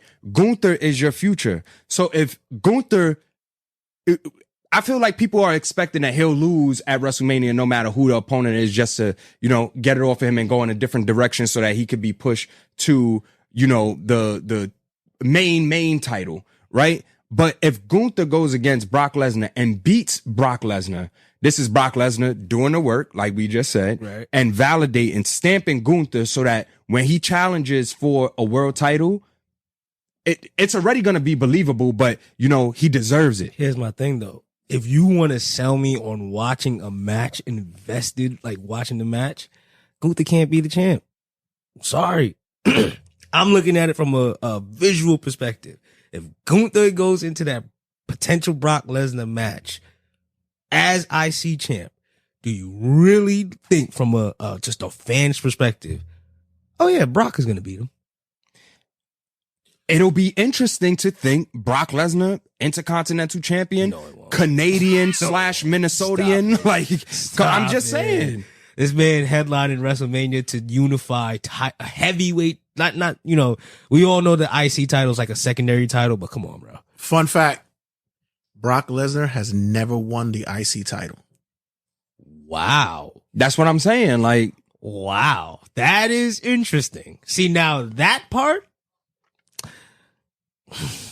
It's still not enough, man. He can win it. He can win it, lose it the next night. To who? To who? I'm saying. Well, you gonna have Damian Priest cash the Money in the Bank contract on him? No. Gunther get. Let me pose this to you guys. I know this is your segment, but I can't help myself sometimes. So, with the injury that's occurred with Seth Rollins, it looks as though that he might be out of action. It says it could be anything from 2 months to a year. No one knows, depending on. And I love what WWE is doing right now because they're playing kayfabe. They're actually understanding how to work it because you don't know what the timestamp is. And that's how it's supposed to be. Monday Night Raw, it's announced that Seth Rollins is going to make an announcement about his, championship. Ooh. Wrestling Reem, you first. What happens on Raw? What's your thoughts on what happens on Raw that night? Damian Priest cashes in. Easily. You hold him over as the champion and you make him lose it at Elimination Chamber. Mind you, the timestamp, you don't know. It's a vague timestamp.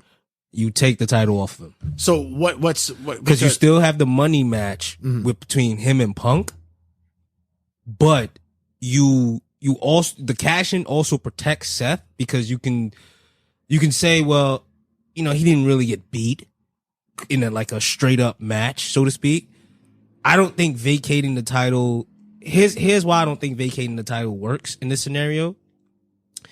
Because you also, it's like if you want CM Punk to come off as a valid challenger to whatever Seth has got going on, they have to match up visually. Yeah. So when you present Seth looking weaker in a sense, not only do you stall the match, but you kind of dilute the aura of saying I took this from you. I took this from you versus saying I beat you straight up. I truthfully believe Seth is going to lose that title to Damian. And then Damian is going to lose that title at Elimination Chamber. And I think if that's the game plan or the formula, CM Punk wins it at Elimination Chamber and fights Cody. Mark, what's your thoughts about him, the announcement, and how does this play when it comes to Rumble? Because there has to be a match at Rumble. Something has to occur for that title. Listen, I'm completely confused. I don't know. and I like this for me as a wrestling fan. I like this for me because we kind of knew where we were going with WrestleMania, but now I don't know. I'm nervous about where things might go, but I'm cool with taking a seat back and not knowing, not thinking, not reading the dirt sheets or anything like that. Yeah. I'm cool with not knowing. So that's where I'm gonna leave it at. And one more point. That's the reason I strongly believe what I just said because, bro, they're advertising Cody versus CM Punk face to face next week. Bully Ray just made a comment. I'm saving it for Wrestling Rundown where he made a comment where he says, on his podcast, WWE should throw the big middle finger to AEW by making Cody versus CM Punk as a match. So that would be fucking shady as shit, and it would be fucking great. I love it. But also, my other thought is, I shout out to my boy from Chokeslam Wrestling Report, my boy Henry, who doesn't like the fact that Roman doesn't wrestle often, that he's the part-timer now in this case. But now this is the reason why you see your big name champion shouldn't be on TV all the time wrestling for titles is because you'll get this. And now this becomes a hindrance. And the lineage and history of wrestling, the babyface champion always is to be the fighting champion. Yeah. So this is what you get with the problem with that, because now, especially going up to WrestleMania season, come January, you better make sure somebody's healthy going into to that run, unless you have a contingency plan.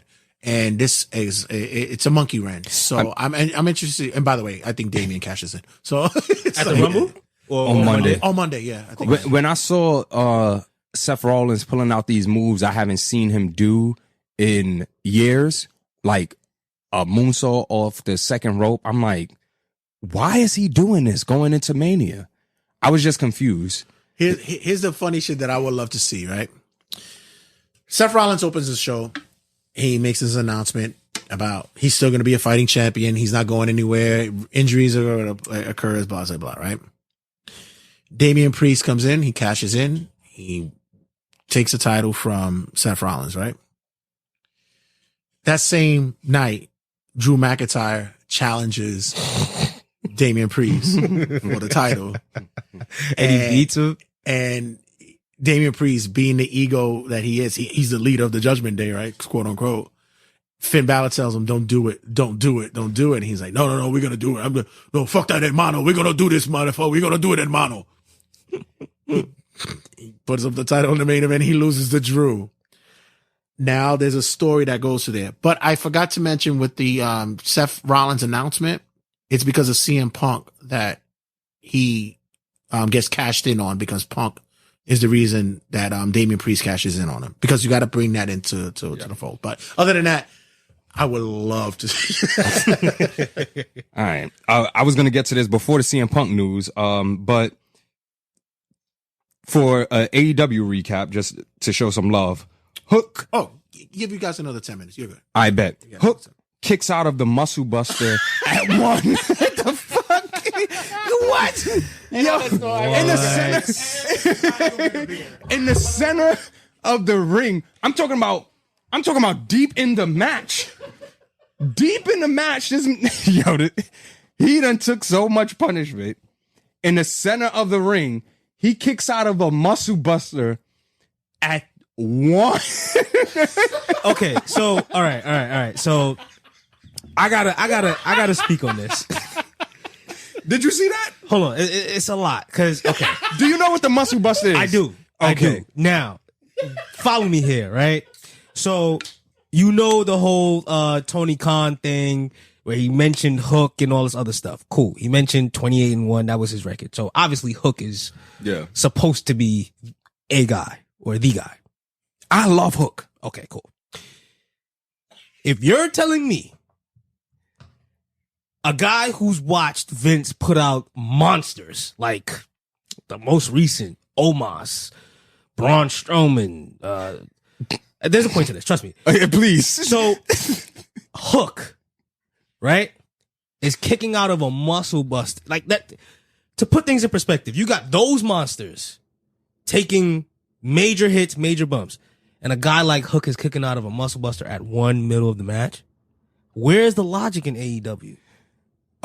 What is the Heart Foundation kid name? That Tyson Kidd? Tyson Kidd. His career is over because of a Muscle Buster, right? Yes. And Hook kicks out at one. In the center of his leg doesn't randomly touch the rope. He kicks out at one, shoulders up.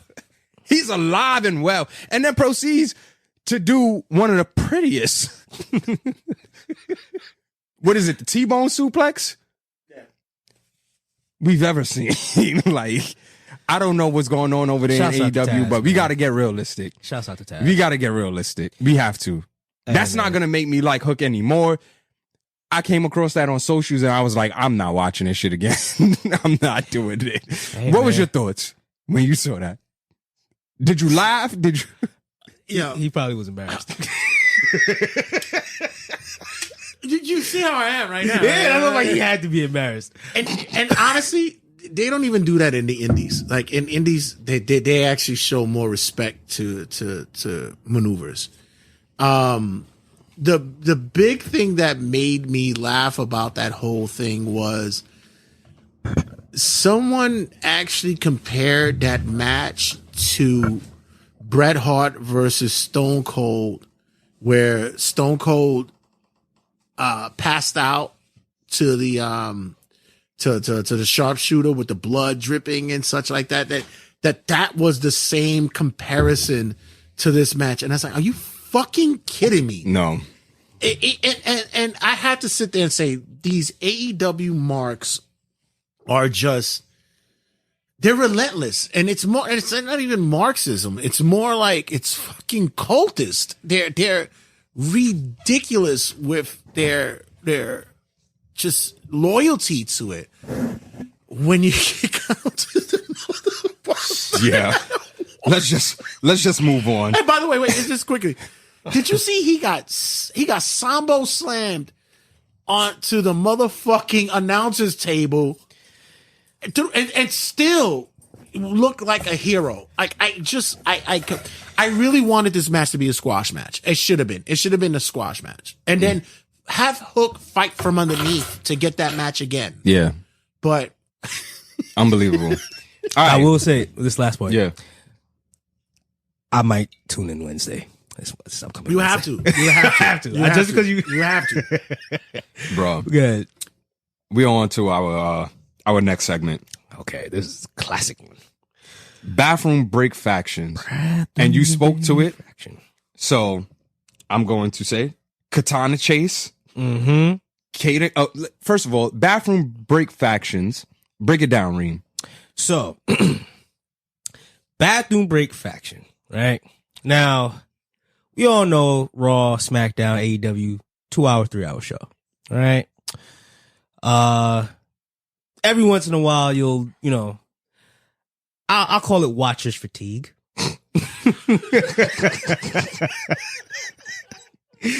Where like, you're just like, okay, cool. Like, you know your favorites and you know what you're here for.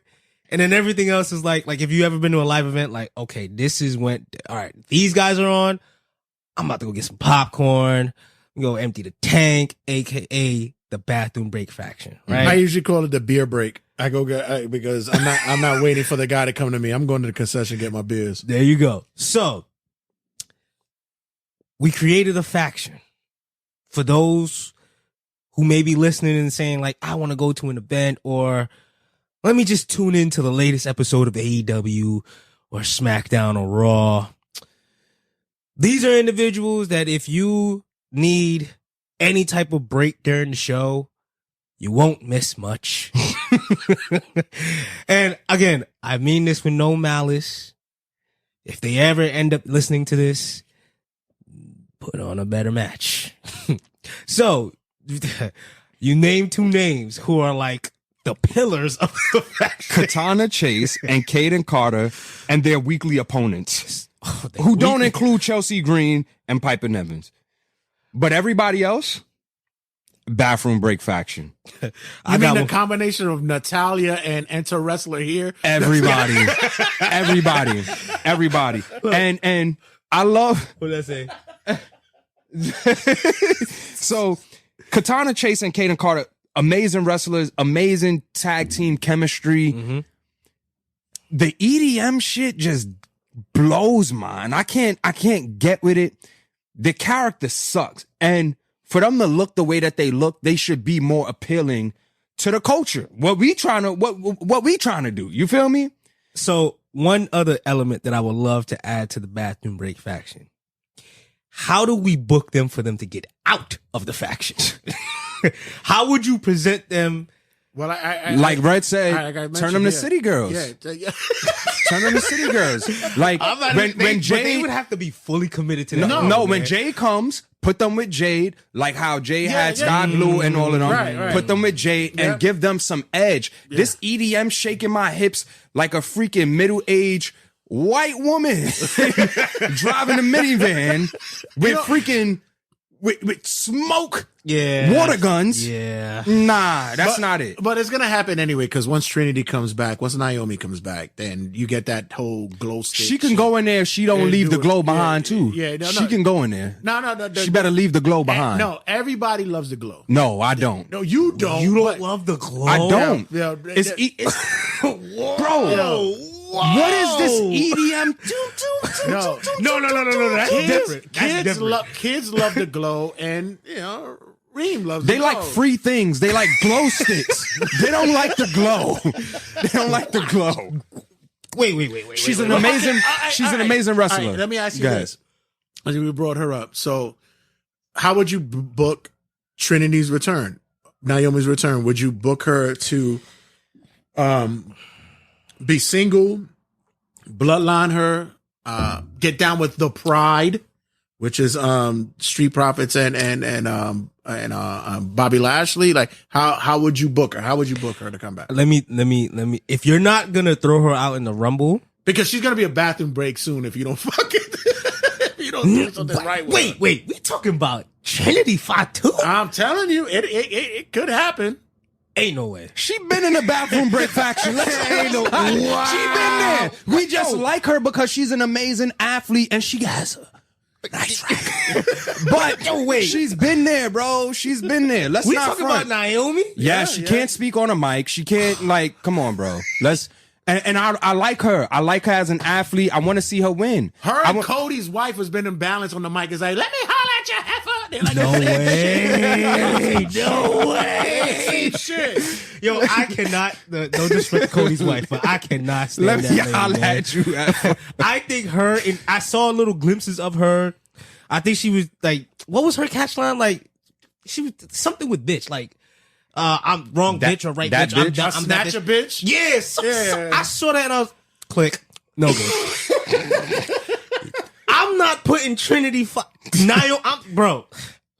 Yo, y'all making me confused. Y'all gotta be talking about somebody else. But I'm saying it's wrong, bitch, for these two women not more realistic than. She looked like a halftime cheerleader, bro. This is not the NBA. So you said Kaden and Katana. Yeah. I had them on my list, right? Okay. Red mentioned Natalia and anybody else she teased with. No. I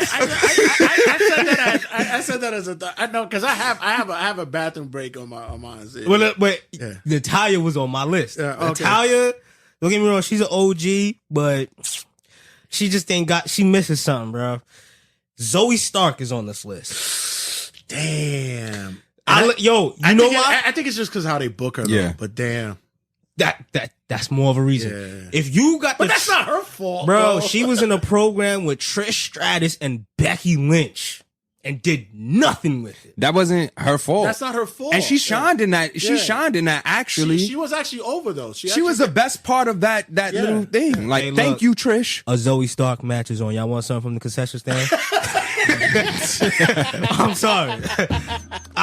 Hold on. I like me some Zoe. I got two more. Now, this one might be a little controversial, and this is only because I do not like them as a tag team. DIY. It's not controversial. Nah, I get it. Y'all are indie guys more than me. So They in it's the like, handicap store. Yeah. damn. But I think with them it's because it's a slow progression of getting them back into people who knowing who they are again. But it's too slow. It's very slow. And my last one. Excuse me. Every member of the Alpha Academy except for Gable. Nah, what? Not Tozawa. No, Not what? Tozawa. No, Come on. nah. Y'all gotta stop falling in love with these gimmick acts, man. Nah. Y'all gotta stop falling in love with these gimmick acts, man. You wild. Every That's a member great of the fucking tag team to watch, bro. They had a great fucking match against the Creed brothers. You are wilding with that one. Every member of the Alpha Academy except for Mr. Gable, who I think is Kurt Angle Jr. No way. That I could heavily disagree on. You're wilding. Yeah. Who you nominate? You got one, Red? Of course. Go ahead, Mark. Who you got? For what? Bathroom break faction. You only had No, that's my bathroom break fraction. Who you got, Red? I'm going AEW today. Let's hear today I'm going, although he's holding a title, Jesus Christ, Orange Cassidy, fuck out of here. Bye-bye. I've been donezo with this dude for more than a year. I like his character. You would, and it's funny because you don't watch indie wrestling, but you would. You would like that. I think it's hilarious. And you would. That's who he gives you. And I blame you. You're the reason why we continue this nonsense. You think that? Wow. Because every new audience that comes in, he continues to do it. It's atrocious. Yeah. You should have seen the dueling, was it the Code Reds? That him and Penta did. They did dueling Code Reds. Spin. Those are finishers. What are we doing? These are not fucking regular moves. Yeah, that's a fact. I gotta go. Yeah, that's it. That was enough for me. And this one's gonna be a shocker to many people, but I don't care. And Better than Naomi? He's a legend. He's a legend. Jericho. I gotta go. Yeah. I gotta go. I can't even talk, especially now with the bullshit and what he's done in AEW and seeing his reason to take over the company in his own mind. CM Punk's not here anymore. Ooh, Tony, why don't you book me in these couple of matches? Why don't we do this? They're atrocious. Yeah. They're horrible. I saw him on Rampage last night and I was just like, my nephew was like, what's wrong with his belly?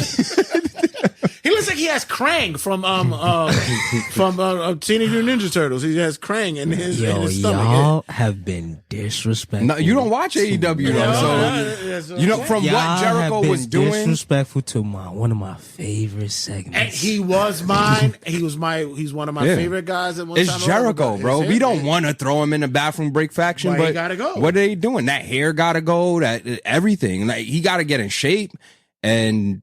He's 50. But that. Let me tell you something. No, I don't want to hear that shit because he gets in shape for 1 month and then loses and it he again. goes right back to his bullshit. Yeah, he goes 1 month and that's it. I don't know what. So, I don't know if it's keto. I don't know if he's fucking Ozempic. I don't know what the fuck he's doing, but he gets in shape for 1 month and he's done. Before we get into our last segment, can I get a WWE member for bathroom break? Yeah. Shit. I like that he has to think. That means that the top. But then we gotta address that Naomi one. No, you know why? Because I get a lot of prejudice. I get a lot of listeners who say that I'm sexist. So I don't really want to throw a lot of women's wrestling under the bus. But keep it a bean. No, all right. I know what bathroom break is, and it's early on, and it's the opening segments of Raw. I can't. Listen, I love a show that just starts with wrestling. Yeah. Let's just wrestling. And it's mostly Raw because at least SmackDown, they know how to minimize because we don't have that much time. So let's keep it to about 5, 6, 7 minutes. But Jesus, Raw could still find a way to do a fucking 15-minute segment, and it's pointless. It's just ridiculous. So I would have to say bathroom break before anything would be the opening segment of Raw. It's just bad. Whoever's in it, wherever. Yeah. And it's horrible. All right. We getting ready to wrap it up. So our next segment is Pop Culture Rumble. So introduce this one, Reem. So we are a wrestling me and Marc are a wrestling podcasting duo. Me, Marc, and Red are a faction. And we come together and talk about wrestling. We're wrestling fanatics. But this in He said that 4 times. But this in particular segment right here, we want to bring the celebs into the ring. You know what I mean? Now this doesn't necessarily have to be celebs. It could be anything in your world that you're saying, yo man, if I had my way, I'd give this dude a couple stunners, a few RKOs, 2 punts, and a pedigree. You know what I mean? So anybody who you want to call out to the ring, have a 1v1. We coming for you, nigga. Pretty much, there's no There's no restrictions. There's no boundaries to this. It's whoever you want to call out to the ring. This is the chance where we get to cut a promo to whoever that is pissing us off. All right. The Rock. Whoa. Bring your ass down here, boy. Bring your ass down here. You said celebs, right? Who's the biggest celeb in pop culture in the world? He can run for president and win. The Rock, bring your ass down here, boy. We had a perfect WrestleMania setup, and you came in and fucked the cards up. And I know a lot of fans are like, this is a dream match. I agree. You should have did it last year. You should have did it 2 years ago. You came back moving a little bit slow. Everything's working for WWE. Now, it seems like a lot of things are in the air. And I have faith in Triple H to do whatever he's going to do with The Rock tastefully, but we have some stories. Everybody's story need to be finished, right? CM Punk, if he don't get that main event at WrestleMania, this comeback is going to seem a little bit half-assed because that's what he said he came back to do. He never main event at WrestleMania. We don't know what his health is going to be like next year, so I don't think he's ever going to main event WrestleMania with The Rock being in the picture. So I think The Rock, for messing up the chemistry of the locker room and where we're going, needs to get hit with an RKO. Definitely a spear by Roman. Danced over with a Tozawa shuffle. Yo, okay. All right. All right. A GTS. Yo. And I think he also needs the Eugene elbow. He's hitting all finishers at like the first of the start of a 2K20 whatever match. Like it's a SmackDown. He don't care for the 5-star with the cheat codes on. With the cheat codes on. We came in with the finishers on. With the cheat codes on. Yeah. Wow, that was big. I didn't Marc, see that coming. Man, like first Naomi, Trinity Fatu, now The Rock. Come on, bro. We had a perfect Mania plan. We saw it. What was so perfect about it? I didn't want to see Cody versus Roman again. Okay. Listen, I'm anti. I'm not. Listen, this is a segment where I'm not gonna put my my tidbits on it. I'll leave it alone and I'll save it for next episode. Okay. I got one. I just need a moment. Okay. All right, go ahead. I was not expecting the. I didn't see that one coming either. That was swerve when I die. Swerve when I die. Swerve. All right. Who I'm calling to the ring? Mayor Eric Adams.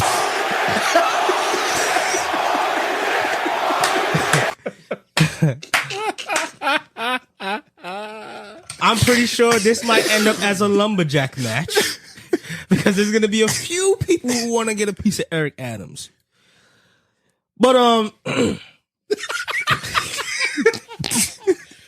because remember my show goes, country, state, worldwide. Okay, so everybody know who Mayor Eric Adams is. Mayor Eric Adams is. I got to be respectful because he does have some authority where I stay. He's the mayor of New York City. Yeah, like he's gonna fucking aim at you after this. Yo, my man's is out here testing the product, ruining the city that I grew up in.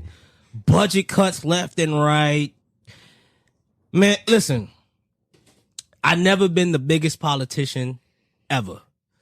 I voted for Obama. Listen, hey, look. My mother was telling me straight up, boy, I raised you right. Go vote for that man. Didn't even matter what he was saying, but I didn't vote last year. Not last year, 2020. It's a lot of malarkey, but I just left it alone. But Eric Adams, after I done give you this punt to your head, a 450 splash, and I might throw in a little poison mist since you like tasting the product.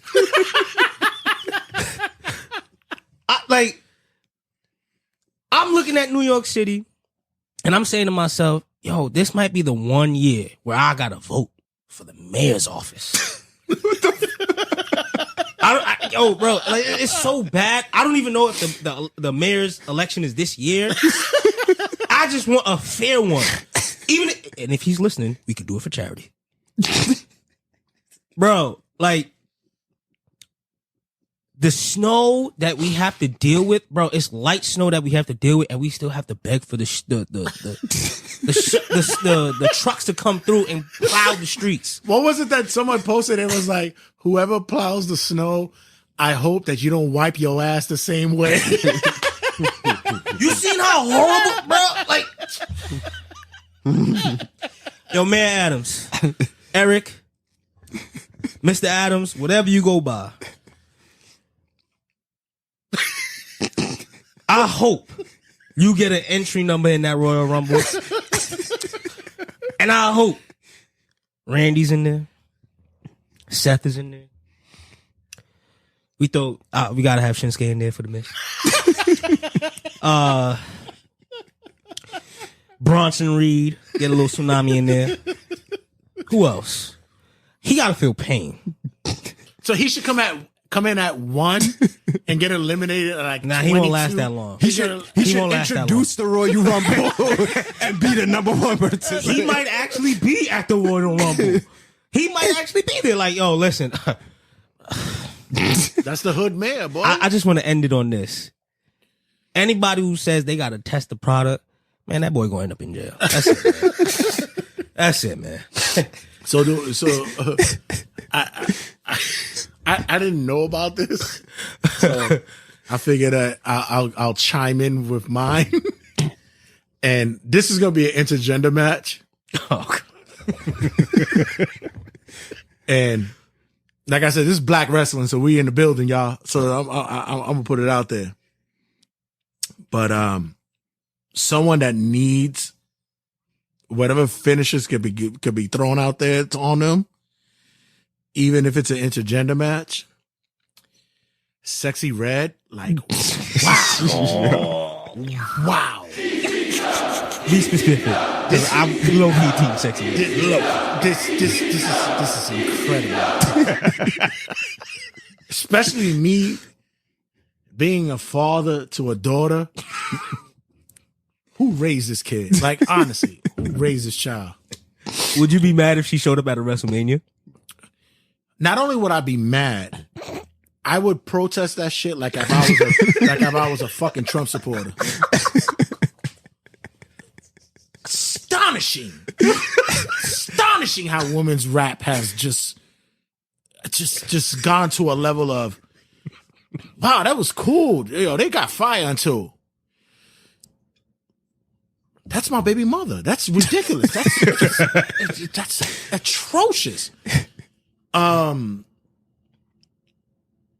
would literally have to probably do a coffin drop on her belly. On her belly. I would do and that's all I would need to do. I would do the coffin drop, Darby Allin style, on her belly. Oh my God. And call it a wrap. Yo. Because I don't understand. I mean, you know what? Maybe I'm the old guy on the lawn that's like, that's not my hip hop. What the fuck is going on here? But yeah, sexy.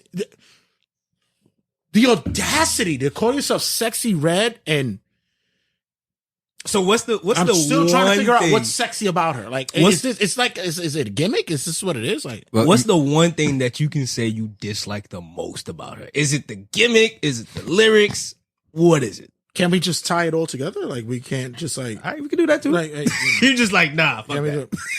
Like, it's a funny thing that I recently saw an interview with her that she was holding stacks of money. Like, she's like, yeah, I hold this, and she got bands and shit. And I'm like, what depressing ass motherfucker is actually giving her money? Like, this is bad. This is bad. Let's get ready to suck it. Wow. Me at my age, I have to question rap these days when it comes. I think she got some of the hardest beats in the industry. But that's production. Yeah, that's true. But you think that she's a plant? Nah, she not a plant. She definitely from the hood. She's not a plant. No, She not so like Cameron said, I ain't hating on nobody from Harlem. I ain't hating on nobody from the hood. Yeah. But this is your rumble. Yo. But yeah, that's that's it. Like, wow. But, I hope she you know what?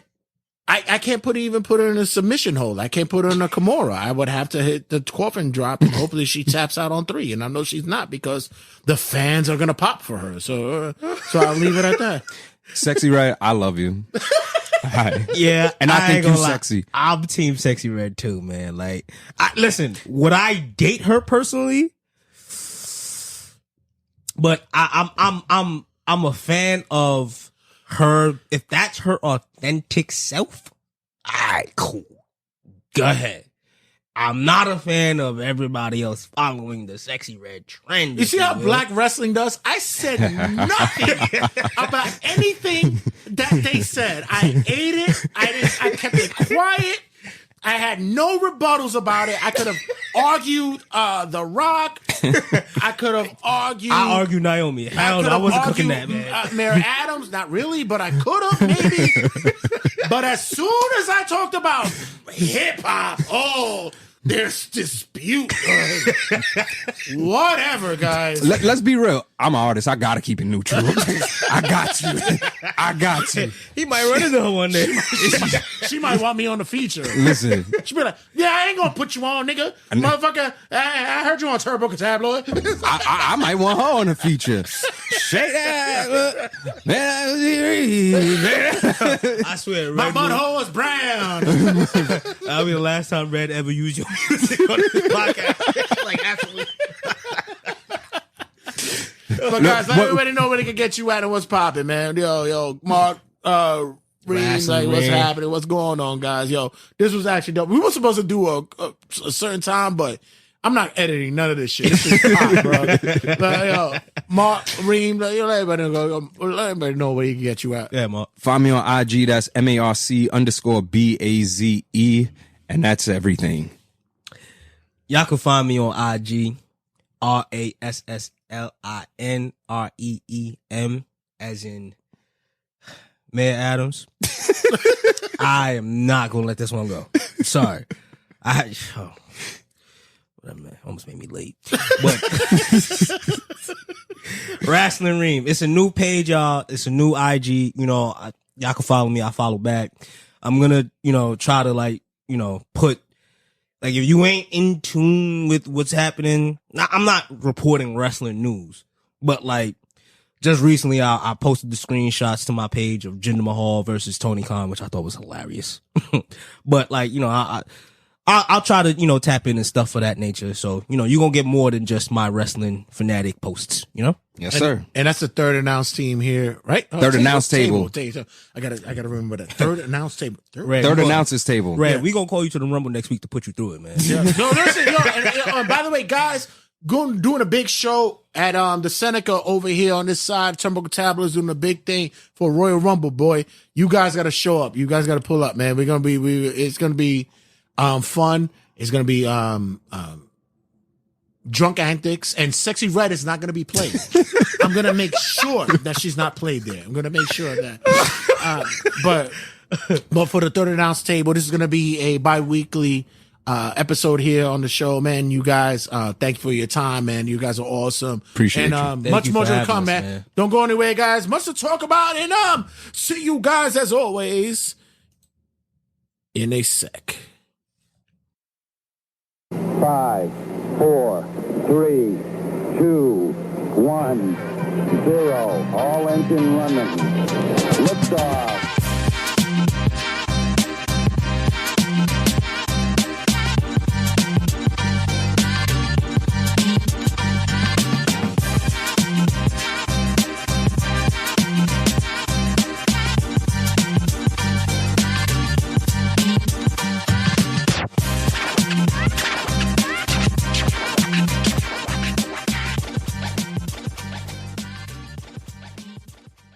Turnbuckle Tabloid.